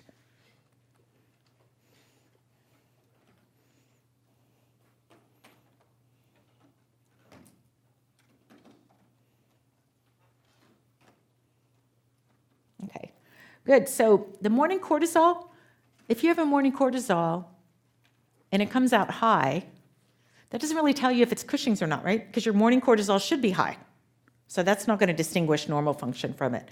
A DEX suppression, maybe, but the best is to check a 24-hour urinary cortisol. How much cortisol is made in 24 hours? Okay, so that's the best test that you should use for Cushing's. All right, so Cushing's. The most important thing on this slide is the thing in bolder print, that in children, before they're done growing, if they have adrenal excess, whether exogenous, like they're on steroids all the time, or from Cushing's, they will have growth failure. So if you have obese children, obesity by itself, in contrast, will have overgrowth. They'll tend to be, not especially growth acceleration, they'll tend to be taller. So if kids have do not have growth failure, they do not have Cushing's. Now, once somebody is done growing, like at the end of puberty, of course, you can't use that as a screen. But for prepubertal children still growing, you look for growth retardation. Then the other symptoms, it's kind of typical if people talk about for Cushing's: excessive weight gain, osteopenia, fatigue, high blood pressure, delayed puberty, striae, buffalo hump, and delayed bone age because they're, again, not growing. So again, Cushing syndrome versus exogenous obesity. So if you have obesity, your weight gain is everywhere. Cushing's, it'll be central. Linear growth is going to be normal, maybe a little bit faster with obesity, but poor with Cushing's. Striae, if they're pink like stretch marks, those are just stretch marks. But Cushing syndrome, they should be wide and more purple. They're rather distinctive. And again, the 24-hour urinary free cortisol may be normal to slightly increased, but very high in Cushing's. Okay. Oops. The other thing you'll see with Cushing's is you'll lose diurnal variation. Okay. But a morning cortisol by itself won't be helpful. Normally, you should have high in the morning, low at midnight. If you have Cushing's, you're going to have high all the time. So another test that's sometimes used is a midnight salivary cortisol, which will be high rather than suppressed. And your 24-hour urinary cortisols are high, and you do not respond to DEX. Okay? So the most important thing, in a child who is growing and growing normally, do they have Cushing's? No. Okay, thank you. All right, so we're going to talk a little bit about hypogonadism, and then I think we'll be ready for our break, okay? Klinefelters, this is going over some of the syndromes. Males, 47 XXY, and it is the most common male sex chromosomal abnormality. It occurs in 1 to 500 to 1 in 1,000 newborn males. And so they have smaller, not pubertal, tiny, pea-sized testicles are sometimes the phrase used, and they feel abnormal. They feel firm. It's associated with abnormal seminiferous tubules, infertility, and they need testosterone replacement. Okay? It's a form of primary hypogonadism, as you might suspect, because the testicles aren't working, so your FSH and LH are high, And it is associated with behavioral issues, below average IQ. They may have gynecomastia, and then unicoid proportions, or meaning tall stature, but then long arm span greater than height. Okay, so long arms, long legs. All right, Turner syndrome. Okay, in girls, made with a blood type 45XO. They can also be mosaics. Okay, and you either will know, you might know from an antenatal chromosomes, or girls that are not growing well. If you see a girl who's not growing well, even early preschool or early school age, you should look for Turner syndrome. Or a girl who does not go into puberty at the appropriate time, or who goes into puberty but partially. If the karyotype, if they're 45XO with a Y chromosome fragment, they have a higher risk of malignancy, so they need to have the gonads removed. Okay, it's in 1 in 2,000 live births. They think present in up to 3% of conceptions, and with a significant percentage of those being spontaneous abortions. Okay, there's times when the Turner syndrome is diagnosed at birth. If you see the swollen hands and feet, or maybe you see a webbed neck, okay, that make you suspicious. Again, at early school, preschool age to early school age, when you notice that they're not growing, or if you have an abnormal delay in puberty. Okay. Again, short stature. Because you're missing one of the X genes, you're missing one of the X chromosomes, you're missing a SHOX gene, okay, which is found on the X and the Y, and you need 2 genes for normal stature, okay. This is a growth chart for Turner syndrome, showing you that this is the standard growth chart, and this is a growth chart for Turner syndrome who has not received growth hormone, so natural course. You can see the associated webbed neck, and the low hairline. If you look in the back, the hairline instead of tends to go all the way to the bottom of the neck. You may have cubitus valgus, so this with your arms as opposed to this. A short fourth metacarpal, again, the low posterior hairline. IQ is normal, but some learning disabilities related to math and spatial difficulties. Horseshoe kidney or other renal abnormalities associated with a bicuspid aortic valve can have a high arch palate and multiple nevi. You have to be aware of that because they do have a risk of the nevi being malignant later. Associated with autoimmune diseases, most commonly hypothyroidism and then celiac, and they can have multiple ear infections and hearing loss. Okay. Their Turner syndrome, as I'm sure all pediatricians know, is associated with cardiac lesions, particularly bicuspid aortic valve or coarctation. There is a risk of aortic root dissection early on, so they should have echocardiogram, not early on, later on in life, puberty. So they should have echocardiograms every 5 to 10 years, even if they do not have other cardiac disease present early on. And some groups also recommend a cardiac MRI later on in life. Renal lesions, most single kidney, horseshoe kidney, an abnormality of the collection system. So BUN and creatinine should be followed over time. Okay. Other things you want to see, there's recommendations for Turner syndrome follow-up, including audiology because of the ear infections and hearing loss, eye exams. You want to look for hip dysplasia and scoliosis developing over time, issues with school, follow thyroid hormone and celiac disease. Thyroid function, usually they say every year. Celiac, a little should be screened, but people don't tend to put a frequency so often on celiac screening. Also, they're at a higher risk of metabolic syndrome, so liver functions, hemoglobin A1C, lipids, fasting blood sugar. Should also be followed for orthodontics. Remember that have a high arch palate. Bone mineral density, because they have sex hormone deficiency.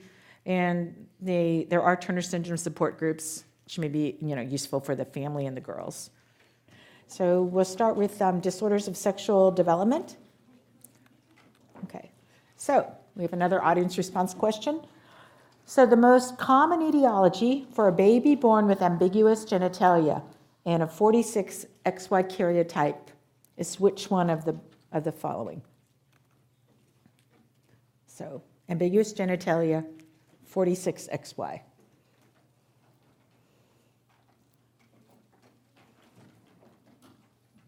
Okay. All right, good. So yes, the most common is partial androgen insensitivity. The second most common response, CAH, this would be the answer if it was 46XX. So a virilized girl could be congenital adrenal hyperplasia, but a boy with CAH would not present with ambiguous genitalia. Okay?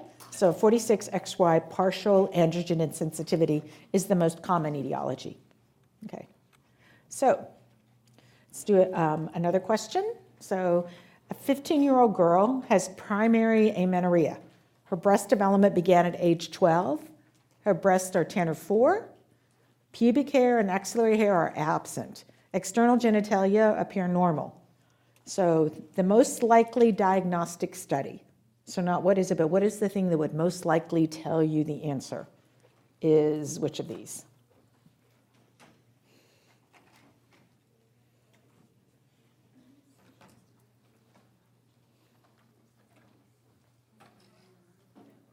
Okay, so very good. Chromosome analysis. So again, this is another example, but this is complete androgen insensitivity. So complete androgen sensitivity presents usually with amenorrhea. It's a normally developed female. You don't see anything at birth. So remember, in development of the male fetus, the gonad, you initially have what? Undifferentiated or bipotential gonad. So the first in utero, the gonad initially could be produce either female or male characteristics. So if there's an SRY gene, which is found typically on the Y chromosome, the undifferentiated gonad will become a testicle. And a testes will differentiate into Leydig cells, which make testosterone and support the Wolffian ducts, okay, the epididymal structures, and the Sertoli cells, which release Müllerian inhibitory substance so that you don't develop the Müllerian ducts in addition, and they to inhibit the formation of the Müllerian ducts, which are like your fallopian tubes. Okay, so if you have a female fetus, your undifferentiated gonad, there's no SRY gene, will then become an ovary. So since there's an ovary, you did not have any Leydig cells, so you don't have testosterone. Nothing will cause you to make the Wolffian ducts. You also don't make Müllerian inhibiting substance. So since there's no inhibition of the Müllerian structures form. So this also tells you that you don't need estrogen production for normal female sexual differentiation for the newborn, for the neonate. What you need is not to have an SRY gene. So other factors that are important for development of a female is that there are 2 X chromosomes, and then these other genes, WNT4, RSPO, DAX1, okay, and differentiation. So when you think of sexual development, disorders of them, you need to think of kind of categories. One is that there's an abnormality of the sex chromosomes. So you could be 46XY, but the testicles don't differentiate appropriately, or you don't make androgen, okay? So an XY individual that doesn't make testosterone or doesn't develop a testicle, maybe would develop an ovotestis, would have a differentiation, would be a 46XY DSD. With a 46XX karyotype,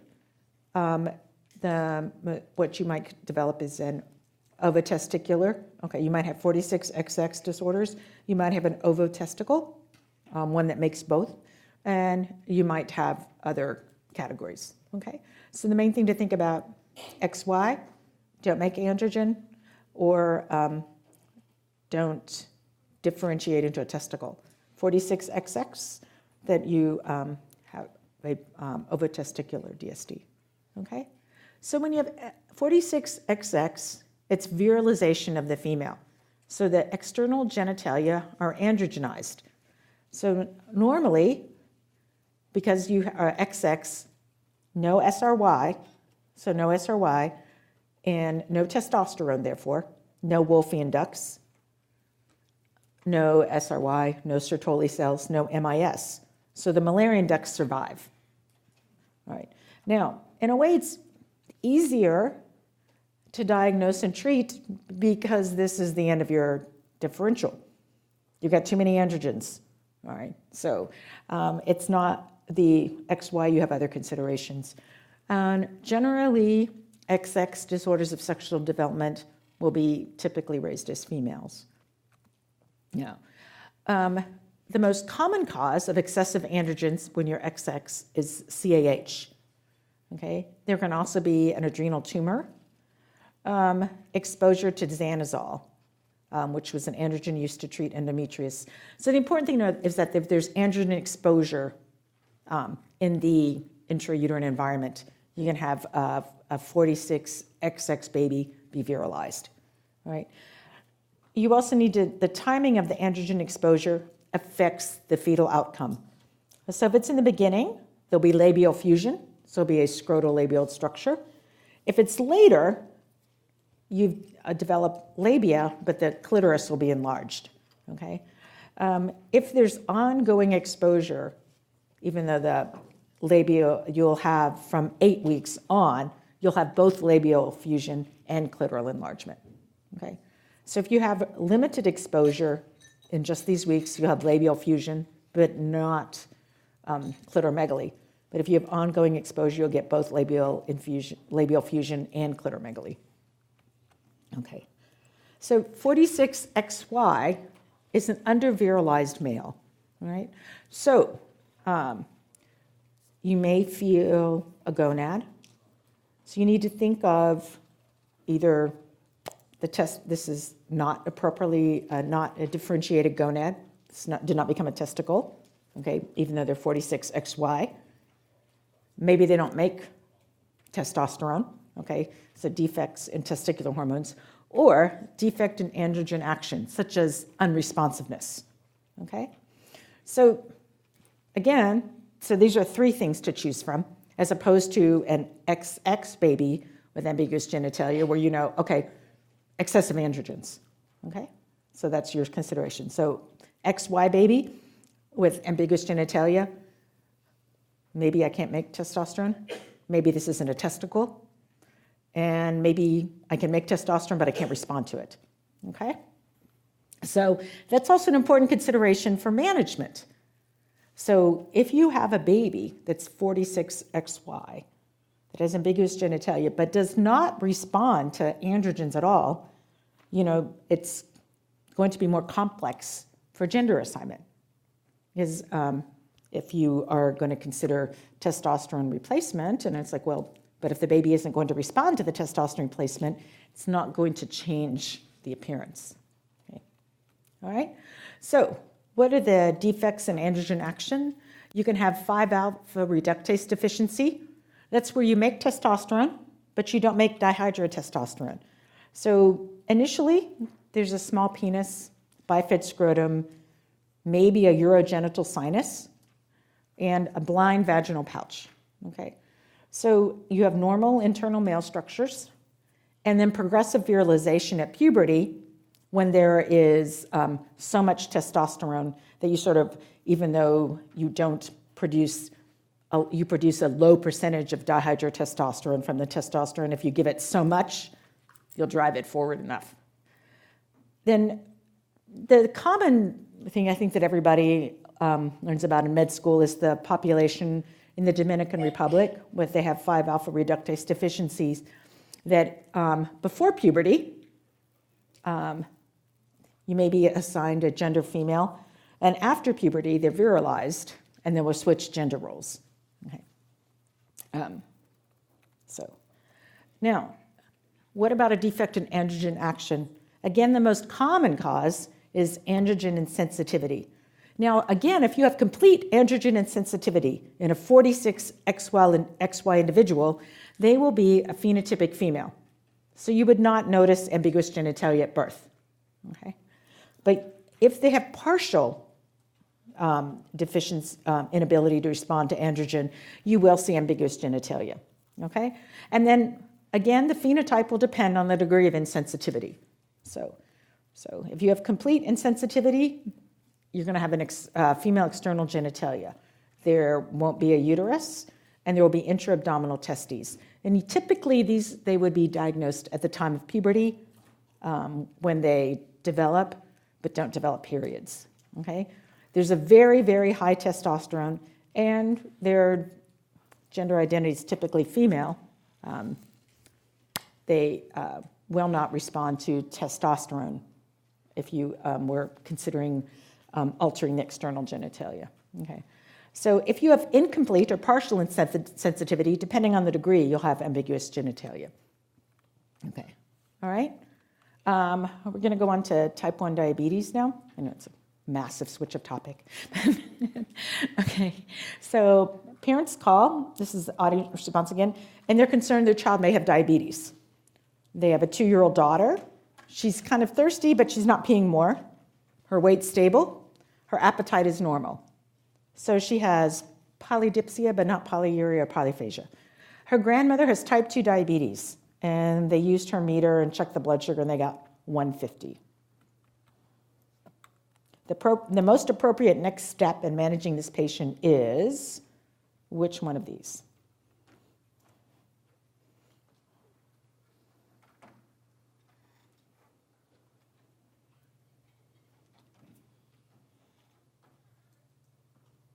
Okay. All right, good. Yes, the most appropriate thing is reassurance. This is a blood sugar of 150 randomly on a meter. Remembering that a meter is not going to be as accurate as a lab blood sugar. In somebody who is not symptomatic at all, no polyuria, no true polyuria or polyphagia, just some increased thirst, does not indicate a diagnosis of diabetes. Okay. So what are the ADA criteria for diabetes? Okay, the American Diabetes Association, this ADA. The fasting blood sugar of more than 126. Now, fasting above 126, but with symptoms, okay? Typically fasting for 8 hours, okay? So you have to have some kind of time limit for how long is fasting. Impaired fasting glucose is between 100 and 125. A random blood sugar of over 200 and symptoms. So also is diagnostic of diabetes. If you're doing a formal oral glucose tolerance test, 2-hour blood glucose over 200, impaired fasting is 2-hour glucose between 140 and 199. In adults and in adolescents, the ADA does accept the definition of an A1C greater than 6.5% for diabetes. Right? Now, if you have only one fasting blood sugar, this is, but no other symptoms, nothing else, just 126, you have to have repeat testing, another test to prove that it's diabetes. This is typically used for type 2 diabetes or prediabetes. In type 1 diabetes, it's usually not a confusing diagnosis because people tend to present by the time they're symptomatic and have pretty obvious hyperglycemia. Okay, so type 1 diabetes. The incidence is about 2 in 1,000 for school-age children. The incidence does seem to be increasing, and it's more common in school age, and then as they enter puberty. Puberty itself, puberty hormones gives you insulin resistance. So that's one of the other reasons that they will tend to express more easily at puberty. In general, we assume that it's the 2-hit hypothesis is still typically being followed, that there's some genetic predisposition, and then there's some other trigger, an environmental trigger. We don't know what it is. A lot of things have been proposed: enterovirus exposure, Coxsackie bee, rubella, cow's milk, but nothing has been definitively shown to cause what is the second event, but some kind of environmental trigger, okay? Then the beta cells, in the pancreas you have alpha cells, beta cells, and you have exocrine pancreas, but in the beta cells are the ones who make insulin, and they're destroyed in type 1 diabetes, typically autoimmune. And by the time somebody has symptoms, 80 to 90% of the beta cells are already gone. So not DKA, but symptoms of polyuria, polydipsia, and polyphagia. So there are predispositions. Certain genes are known to increase your risk. If your mother or father has type 1, or your brother or sister, your risk is higher by 4 to 6%. but still not dramatically higher. Like, it's not like it's 50%, like with type 2. Okay? Now, DKA can happen with type 1 or type 2, but definitely in type 1. About 25% of diabetics present initially in DKA. DKA is defined as a blood sugar over 200, pH less than 7.3, and a bicarb less than 15. And then the typical symptoms of hyperglycemia, excessive thirst, urination, and eating, vomiting, weight loss, Kussmaul respirations, which are kind of, as opposed to tachypnea, they talk about the happy panting baby. With RSV, they'll say, happy panting baby. Kussmauling is a little more while you're blowing off CO2. And acetone smell, some people can smell it, some can't, but the fruity or acetone smell on their breath. And they may be confused, and further on, they'll be in shock. Abdominal pain, the ketones and hyperglycemia will give abdominal pain. It can be severe enough that you think that they have an acute abdomen, okay?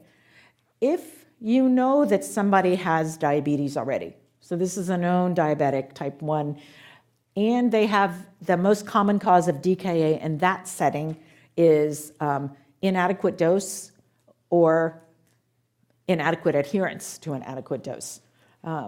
Things that can also cause insufficient insulin is if you have an acute event that increases your resistance, such as infection.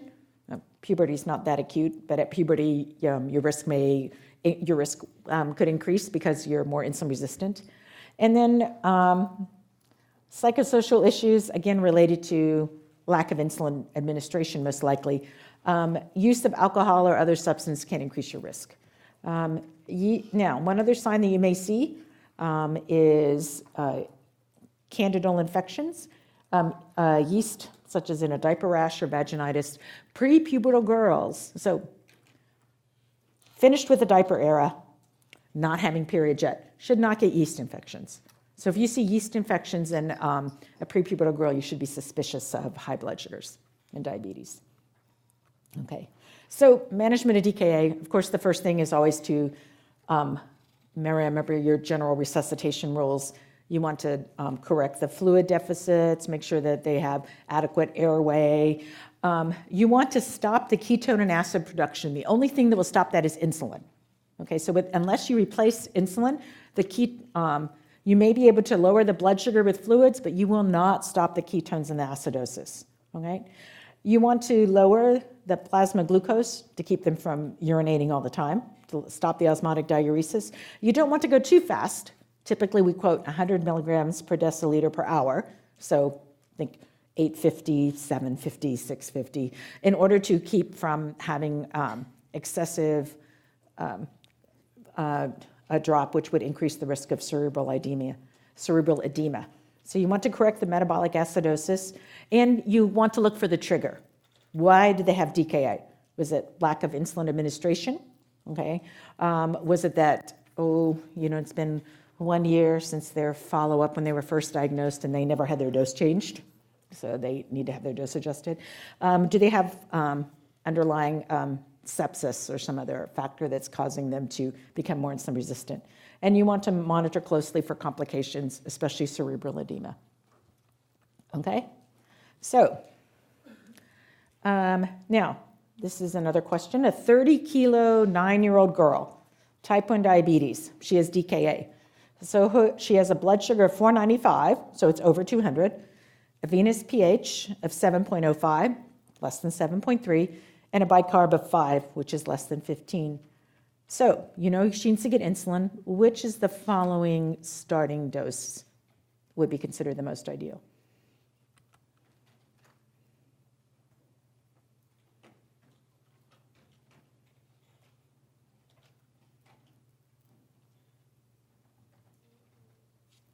Okay, so, all right, let's look at that. So this is the correct response, 3 units per hour, because it's 0.3, it's 0.1 per kilo per hour. So she's 30 kilos, so 0.1 is 3. So let's see, regular insulin. So 1 unit per hour, that's not the appropriate dose for her. Okay, it would be 0.1, it's not the correct dose. And then we do not give, one, we wouldn't give a bolus, and second, 0.3 is too small. Right? It's 0.01, okay? So initial management, typically a saline bolus because they're dehydrated, and then replace the remaining fluid deficit slowly. You don't want to overhydrate them rapidly and increase the risk of cerebral edema. Remember, this happened chronically as opposed to acutely, like vomiting and diarrhea. So similarly to hypernatremic dehydration, you must replace more slowly, okay, over the first 24, 48 hours, okay? Insulin drip, we don't recommend boluses. They used to before, but boluses seem to increase the risk of cerebral edema. Also the dose, so 0.1 units per kilo per hour, so that's how we get 3 units per hour was the initial starting dose for her. And you continue the drip typically until acidosis resolves and you switch them to subcutaneous. Bicarb pushes, again, are also not favored. I think it's not favored in almost any kind of pediatric resuscitation anymore. And they do increase the risk of cerebral edema, and it exacerbates the intracellular acidosis. So, what's the major complication and risk of DKA? It's cerebral edema over dehydration. It's a typical clinical diagnosis. You do not need a CAT scan. What you'll see is neurologic changes, pupils maybe no longer equal and responsive, headache, some excessive vomiting more than they were before, and increasing lethargy and confusion. And then, toward the end, of course, with any intracranial process, bradycardia and hypertension. It's the risk factors to be aware of is very young age, like less than 5, a new onset diabetic, because maybe they've been ill longer, a very low bicarb, extreme dehydration, lower sodium, and then having received any bicarb. It will develop after you've started treatment, so after fluids, symptoms will develop, and you give mannitol or hypertonic saline to try to reduce the fluid burden. Okay, so if you think somebody has cerebral edema, we do not go get a CAT scan. We give them the mannitol first. Really. Okay, so other complications, hypokalemia, because even though the potassium may be normal initially, because of the potassium and glucose shift, their total body potassium depleted. So once you start the insulin, their potassium will go down. Hypoglycemia, if the insulin is delivered and you keep dropping the blood sugar, but after you reach a critical point, if glucose isn't added back, you can become hypoglycemic. Low phosphorus, and then factitious hyponatremia. Because remember, if you have hyperglycemia, your sodium can look falsely low. So you have to use the corrected sodium, which is for every 100 above normal, you need to add 1.6 to the sodium, okay? If there are recurrent hospitalizations for DKA in a known diabetic, you have to be concerned for non-adherence, okay? So once in general, in our population, in the clinic, once we've started the patients on insulin, the vast majority do not have DKA. So if somebody is coming in with DKA every month, every few months, then we're very concerned that something is interrupting their insulin delivery for whatever reason, okay? At home, we either will have a carbohydrate consistent diet, so they could have consistent doses of insulin to match, or an insulin to carb ratio, so they could adjust their insulin by their carbohydrate intake. And we have what we call basal bolus. So even most of people are not eating, they're sitting here. Your body is still making a basal amount of insulin, even when you're sleeping. Insulin is not just for food. Insulin is a necessary hormone for survival. So even when you sleep, you make some insulin. And then, so you have to have a basal, and then when you eat, your body releases extra amounts. So when we do basal bolus, we're trying to mimic that. We do have to get insulin. Illness does give you increased resistance, so we will teach them sick day care. And obviously, at home, we follow A1C and visits, okay? So there are different ways to do the eating and exercise. Again, the intensive insulin, which uses the insulin to carb and a correction factor, it's more flexible, and you can adjust insulin to what you're eating. The other option is an fixed dose. We have a set dose, but you also need to have a fixed amount of carbohydrates for them to match. Because you can imagine if using a set dose of insulin, but you're having more carbohydrate one day, less carbohydrate the other day, your blood sugars will either be higher or lower. So both of them require, some multiple integration of techniques. In one way, insulin to carb is harder to do because there are more steps, but I think maybe more people find depending on your personality, I think that this requires more structured adherence, a mixed split program where you have set doses of insulin. Okay? A way to estimate the total daily dose is 0.5 to 1 units per kilo per day. And usually the basal is about half, and the bolus is the other half. One rough way to calculate the insulin to carb is 500 by the total daily dose.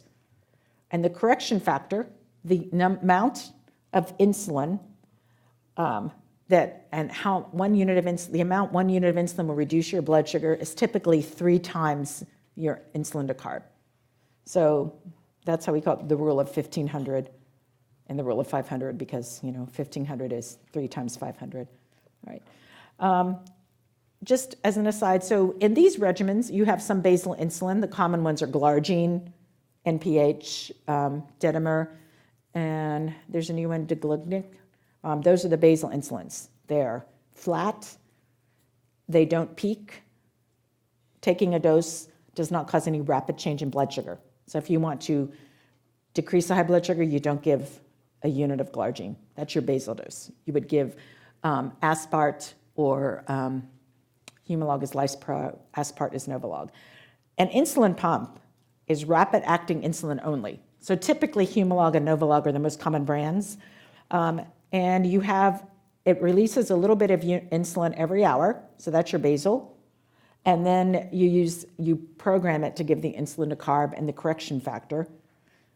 Now, for it to work though, you have to have a way to check the blood sugar for it to know how to do the correction factor. And you have to let it know what carbs you're eating, but it will do the calculation and suggest the dose for you. Okay. It does give more flexibility because you're able to give the dose through the pump at the times you're eating. Okay? So you have a 7-year-old child with type 1 diabetes. His morning blood sugars are always high. So he's on an insulin to carb and a sliding scale or a correction factor of Novolog or aspart in the morning, at lunch and at dinner, and he takes 10 units of glargine, the brand name is Lantus, you might be familiar with, or Basaglar, at bedtime. So what would you recommend? Which one of these do you want to do?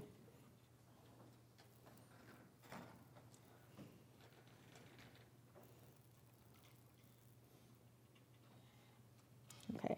Yes, so this is so his blood sugar is high in the morning, so you want to increase his glargine, his long-acting, so that his blood sugar can be lower in the morning. Now, I understand why this one was picked, checking his blood sugar at 3 a.m., because in the past we talk a lot more about, it could be that he's dropping at night and rebounding, so we want to make sure that we don't need to go down on the long-acting. This is actually very infrequently, occurs very infrequently. It's way more common that they're going to need more glargine. So the correct answer would be to increase the glargine. Okay? All right. So remember, type 1 diabetes, this is the take-home point that I hammer into the medical students, is a state of absolute insulin insufficiency. You need insulin for survival. So carbohydrate restriction alone does not allow proper management of type 1 diabetes. It was what was used before someone discovered that it was insulin that was needed. But then people who had just carbohydrate restriction before they developed insulin would die of ketoacidosis. So then typically, after you're diagnosed, there's something they call a honeymoon period. Then you have some residual beta cell function. So for a time period in a new onset diabetic, they won't need as much insulin. So their insulin requirement will go down, and then it'll go back up again.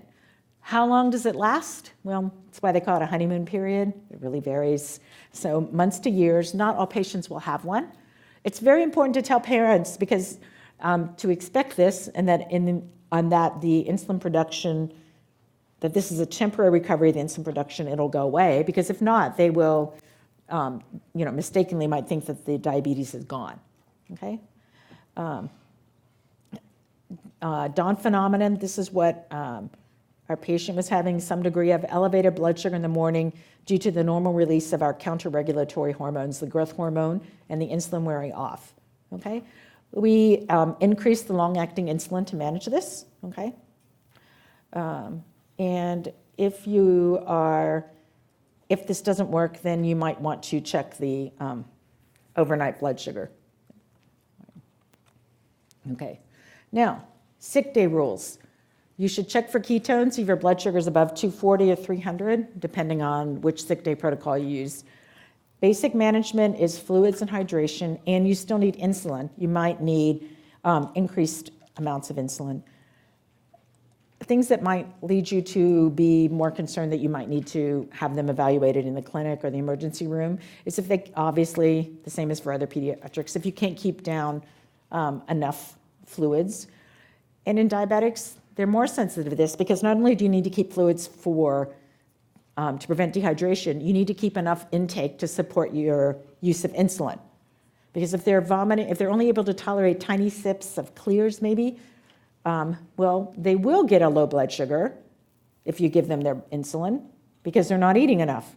But if you can't give them their insulin because you're worried about a low blood sugar, they will continue to make ketones and acid. So in those cases, they have to have something to interrupt that cycle. Typically, you need IV fluids and IV glucose until their illness resolves, okay? Other symptoms, that would worry you are the same as for other dehydration. Change in mental status, dizzy, lightheaded. Ketones not going away with outpatient management. If outpatient management is successful, ketones should be going down, okay? And again, if you need to look for an infectious dose, if you're concerned that taking care of the illness at home, of course, is too complicated for the family, or if they tell you, of course, that they're breathing rapidly or funny, okay? It's important to let parents and family know, and the patient, not to stop the basal insulin when they're ill, okay? And if the pump is also vulnerable to detachment at the site, if they're on a pump and they have ketones, we recommend they take a shot first and then change the site. We do check their blood sugar frequently, about every 2 to 4 hours, and check in with them, make sure they can maintain their fluids and that they are taking something with, typically we'll tell them not to have something with sugar, right? Don't drink juice, don't drink Coke, but if they're not able to keep any food down, they do drink fluids with sugar to make up for it so they can support their insulin, okay? If they have ketones, they often need to have larger amounts of insulin for high blood sugars to clear the ketones, okay? We don't give the rapid acting more often than every 2 to 3 hours because if not, they'll stack. Before it's finished taking effect, you give them their shot an hour later, you give another an hour later, then you'll have a profound low blood sugar later. Okay. All right. So, again, in measurement, you want to look at the hemoglobin A1C that reflects about 3 months of control because you remember that the hemoglobin and red cells are in equilibrium with each other, and the blood sugar bounds to the hemoglobin in the red cells, and the red cells last about 90 days, okay? ADA guidelines target hemoglobin A1C less than 7.5% in pediatric age groups, and more recently, 7% as they get older. At 7%, the average is about 150, okay? But of course, that's an average. It doesn't tell you the swings, okay? Long-term poor metabolic control, like with your eyes, kidneys, and nerves, leads to microvascular complications, okay? And it seems that at the time of puberty, there's some factor of metabolic memory, is what they call it. It was what we call it, that the higher blood sugars, higher A1C in the time of puberty have more lasting impact than before, okay? You may have some changes in the kidneys or eyes before they have obvious other changes. That's why they do urine microalbumin screening, and we do retinal eye exams after 5 years of diabetes after puberty. Okay.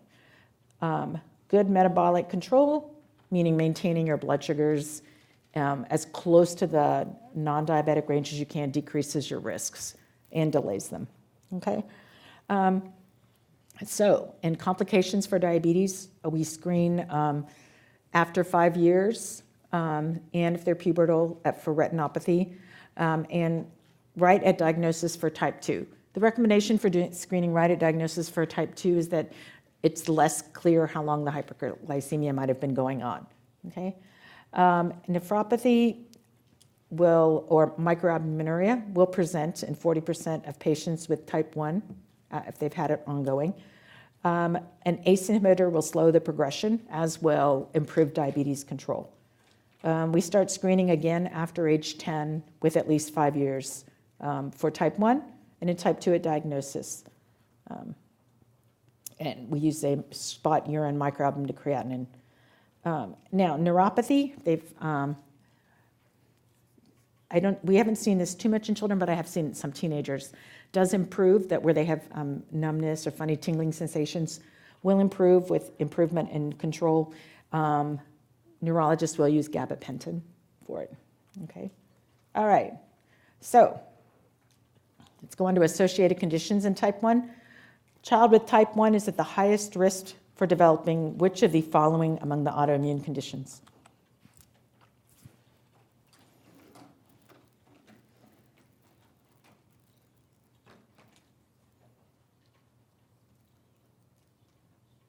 Okay, so the Hashimoto's is the most common, so up to 10%. Celiac is the second most common, about estimated around 6%. So typically we will screen for both those, but Hashimoto's thyroiditis is the most common. Okay, all right. So I usually think of 10%, but 10 to 30% with type 1, and celiac less common. So, okay. And then Addison's disease or adrenal failure is much rarer. It does occur. If you have somebody with frequent low blood sugars, unexplained, and poor growth with type 1 despite adequate metabolic control, you should think of this. And it's the 21-hydroxylase antibody is present in these cases, usually. Okay, so type 2. I think everybody knows type 1, not making insulin. Type 2, making insulin, but it's less effective or you have insulin resistance. So you have a 15-year-old boy. His BMI is 38, which is elevated even if he wasn't 15. And his mother and older sister have type 2. He has a fasting blood glucose of 110. So what would you do next to look for diabetes? Because you know 110 suggests prediabetes.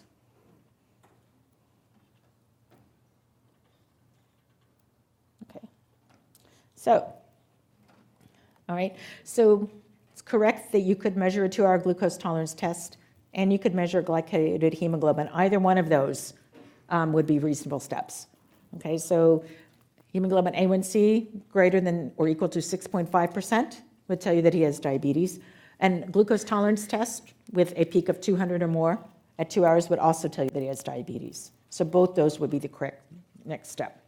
Okay, so again, fasting blood sugar over 126, 2-hour postprandial over 200 during a 75-gram OGTT, A1C, hemoglobin A1C greater than 6.5. If you have somebody who has classic symptoms of hyperglycemia and you have a random glucose of 200, you don't have to keep doing all the other tests. So you only need that one assessment. If you don't have definite symptoms and you get one test that, 200, you do need to do additional testing to be sure. Okay? And again, the 2016 ADA guidelines do include hemoglobin A1C criteria to use to diagnose type 2 diabetes in peds. So it's relatively newer, okay? I think everybody's familiar with acanthosis. These are just some examples of it. And you see it in the neck is the most common place that people are used to looking for it. But you also will see it in other, like in the axilla, in other skin folds. You might see it on the knuckles. And you can see it underneath the pannus where the other creases, okay? If you see it in an exam, you want to look for concerns of metabolic syndrome, insulin resistance, such as diabetes, lipid disorder, high blood pressure. The formal ADA screening recommendations for type 2. If somebody is overweight and obese and you have 2 other risk factors, and these are the things that they formally recommend as risk factors right now, okay? Family history in a first or second degree relative, so immediate family or grandparents, all right? Non-Caucasian ethnicity, other evidence of insulin resistance, and when do they start? Typically, they'll start screening around age 10 or the onset of puberty. So this is somebody without symptoms. You just notice you have an overweight patient and you have these other concerns, okay? And if they said, if somebody has, you can have puberty onset earlier than 10, right? 8 or 9 is normal. If they're pubertal with these, then you still would go ahead and screen. You don't wait till 10, okay? All right. So type 2 versus type 1. Both can have standard symptoms because these are related to hyperglycemia. Weight loss initially, ketones, polyuria, polydipsia, bedwetting. And you can have obesity because obesity, although we associate with type 2, as it becomes more frequent in our population, we do have obese type 1s because obesity does not protect you from autoimmunity. So if you have somebody who is obese with diabetes, you can't assume that they're type 2. Typically, type 1 patients will have positive antibodies. It's autoimmune. These are the different antibodies they could be. I don't think you need to memorize them, but just know that it's autoimmune. In type 2, you're more likely to have a family history and acanthosis. Again, remember type 1, you may not have any family history. If you have one child with type 1, the parents may say, well, what about his brother? The risk is higher, but it's about 4 to 6% higher, okay? If you have people in the family with type 2, the risk of having type 2 diabetes is like up to 50%, all right? And type 1 may be associated with some genetic markers and other autoimmune disease. Okay, so type 2 can be kind of, the reason you screen for it is it may not have that many symptoms. So maybe kind of, as they say, insidious. They just come in. Although we do have patients that present with ketones and some with DKA. Most of the time, it's in non-Caucasian peoples, since the insulin resistance is more common in non-Caucasian peoples. The mean age of diagnosis is at the time of puberty, because at the time of increased insulin resistance. And family incidence, if you have family, if the child with diabetes, if it's type 2, almost always has a family member, okay? And if you have identical twins, one of them gets type 2, 100% almost the other one will. Whereas with identical twins with type 1, there's still about a 50-50 chance the twin will have type 1, okay? And usually your BMI is elevated, which remember in children, in adults we use a number, like they said, BMI over 30 is obese. For children, remember we use, like we do for height and weight, we use age percentiles. So if you're at the 85th, above the 85th percentile, okay, it's considered overweight. If you're above the 95th, you're considered obese, okay? Acanthosis is very common in type 2. Occasionally it is seen in type 1 because, again, insulin resistance and obesity do not protect you from autoimmunity. So you can have both, okay? For new diagnosis of type 2, okay, of course you need to have lifestyle changes. If they have present in DKA or ketones or with an A1C of greater than 9, you have to use insulin to clear the ketones and the acid and to get initial glycemic control. And then you may consider adding metformin, okay? If their A1C comes less than 9 initially, or if they don't present in DKA, then definitely you would start with metformin and healthy lifestyle.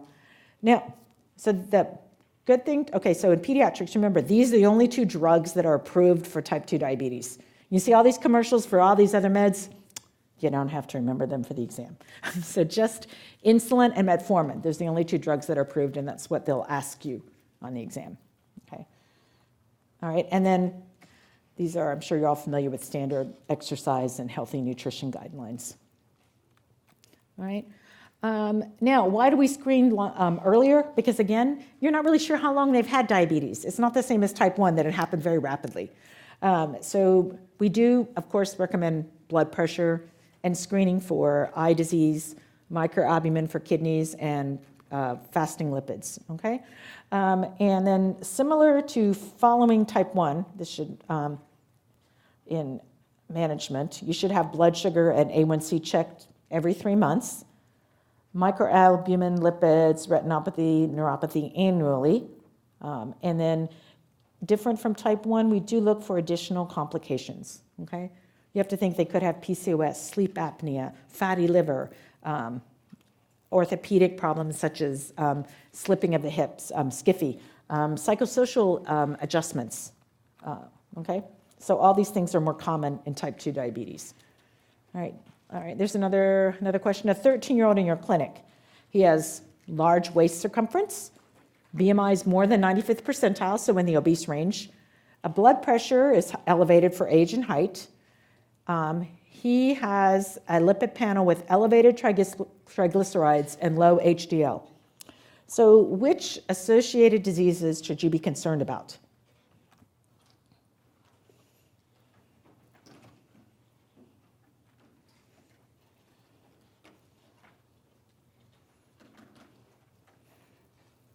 Okay, yes, 100%, excellent. So this child is, yes, at risk for metabolic syndrome. Okay, fatty liver, type 2 diabetes, cardiovascular disease. Acute complications, you can have DKA, but you can also have with HONC or hyperosmolar coma when the blood sugar is high.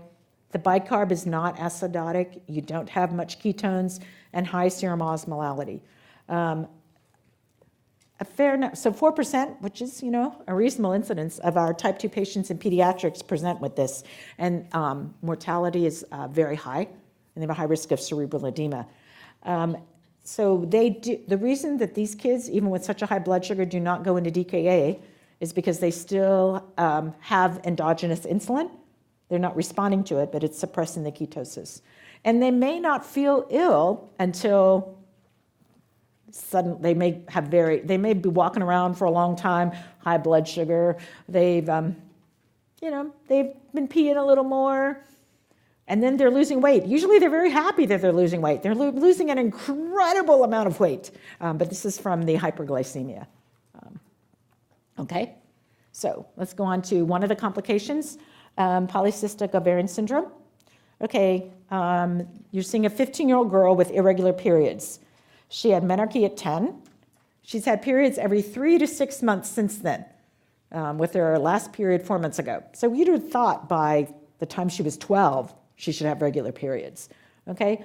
Which one is most likely to lead to the diagnosis? So notice the question says, what's going to give you the diagnosis, not what should you check right away.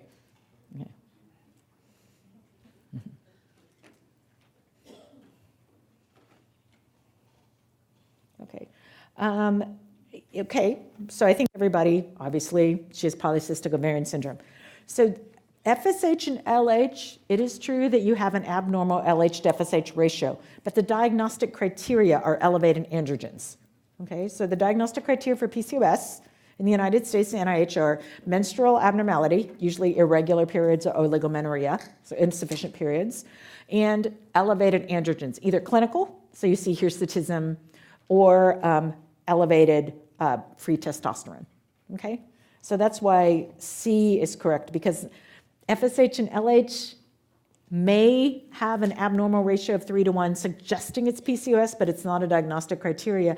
And depending on when you catch them, when you're measuring them, since they vary, it may not show you that at all. So that's why C is the correct answer, okay? Yes, everybody would do a pregnancy test under this condition.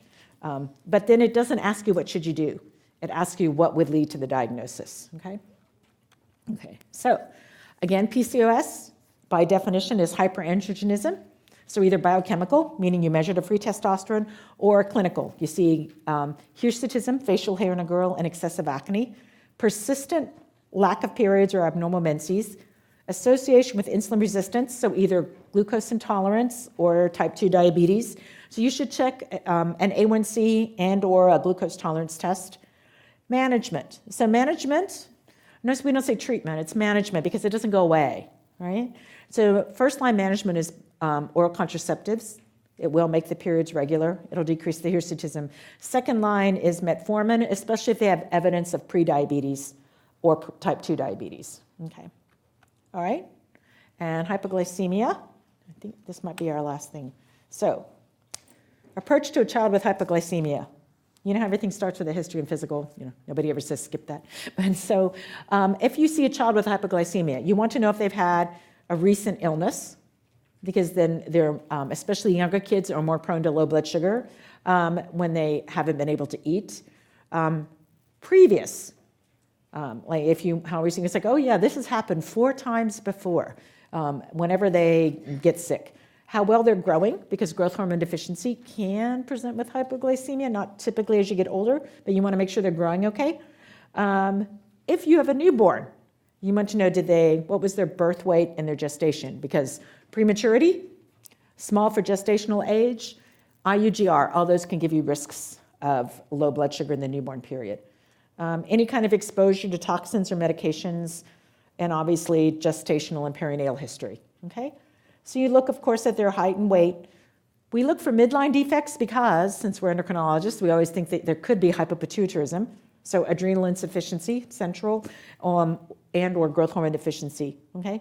Hepatomegaly, this would suggest a, some kind of glycogen storage disease, okay? Micropenis in boys, again, this would happen if somebody is panhypopit, so that in the newborn period. So hyperpigmentation, because you would be seeing as a hint toward Addison's disease, or again, cortisol insufficiency, or any other syndromic features that might suggest they have like a CNS abnormality or something else, okay? So symptoms, I'm sure everybody's familiar with this. They can either be neuroglycopenic or neurogenic. So, the sweating, hunger, tremor, pallor, restlessness, and then neuroglycopenic, so, just kind of out of it, right? Headaches, extreme low blood sugar, they might have seizures, loss of consciousness. But before that, typically they'll be kind of confused and tired. So most of the time when children present, the parents have said, yeah, they didn't wake up when they usually do for breakfast, and we went to go wake him up and we couldn't wake him up. Okay. All right. Ketotic hypoglycemia. This is a diagnosis of exclusion that happens with children. Okay, so they've had prolonged fasting. So again, that's, maybe they were sick, they slept longer, they ate dinner at 6, they went to bed, they didn't wake up till noon, okay?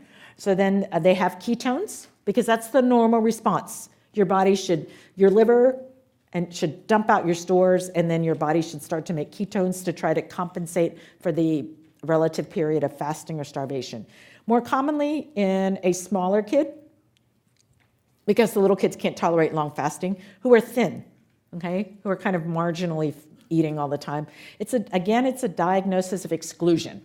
So you decide, okay, it's not adrenal insufficiency, it's not growth hormone deficiency. I don't think they have glycogen storage disease. And then the treatment is to avoid extended fasting. And then as they get older, they will outgrow this, okay? If somebody has type 1 diabetes, one of the risks of insulin treatment is hypoglycemia. So if they're conscious, it doesn't matter what the number is, okay? So if they're conscious and they're awake and they can eat and drink, even if the blood sugar says 35, we give them something to eat and drink, okay? So then in general, we use the rule of 15, 15 grams, check 15 minutes later. These are just examples of sources of 15 grams. Glucose tabs, I think it's 3. Cake frosting because or gel, you can squirt it in their mouth if they're not as alert. And then wait 15 minutes and recheck and repeat as needed, okay? If someone is not conscious, you obviously can't have them drink 4 ounces of juice. So we will give them, recommend glucagon. You can use 1 milligram or half. If the family's not sure, so is your kid 20 kilos or not? Typically, we'll use an age of about, in my clinic, we use like 7, under 7, give half a milligram, over 7, give 1. You don't have to worry that you'll overdose them. If in general, even half a milligram is a big dose that they should respond. What it is that your body, glucagon, will cause your body to release your glycogen stores and temporarily raise your blood sugar. So the important thing is to remember it's temporary. So then, good, they wake up, then they can do something else, eat, drink, or go back, have normal therapy. And now, the other important thing to know, one, it can cause them to vomit. So after you give it, you want to make sure they're in a good position in case they have to vomit, that they're not going to aspirate. The second thing is that if somebody has been sick for days and days and haven't been able to eat, they will not have glycogen stores to break down, okay? So then it won't work. And then if somebody can't, if you have an IV, and the luxury of you're in a hospital when this happens, we give IV glucose, okay? Thank you, everyone, for your attention and time.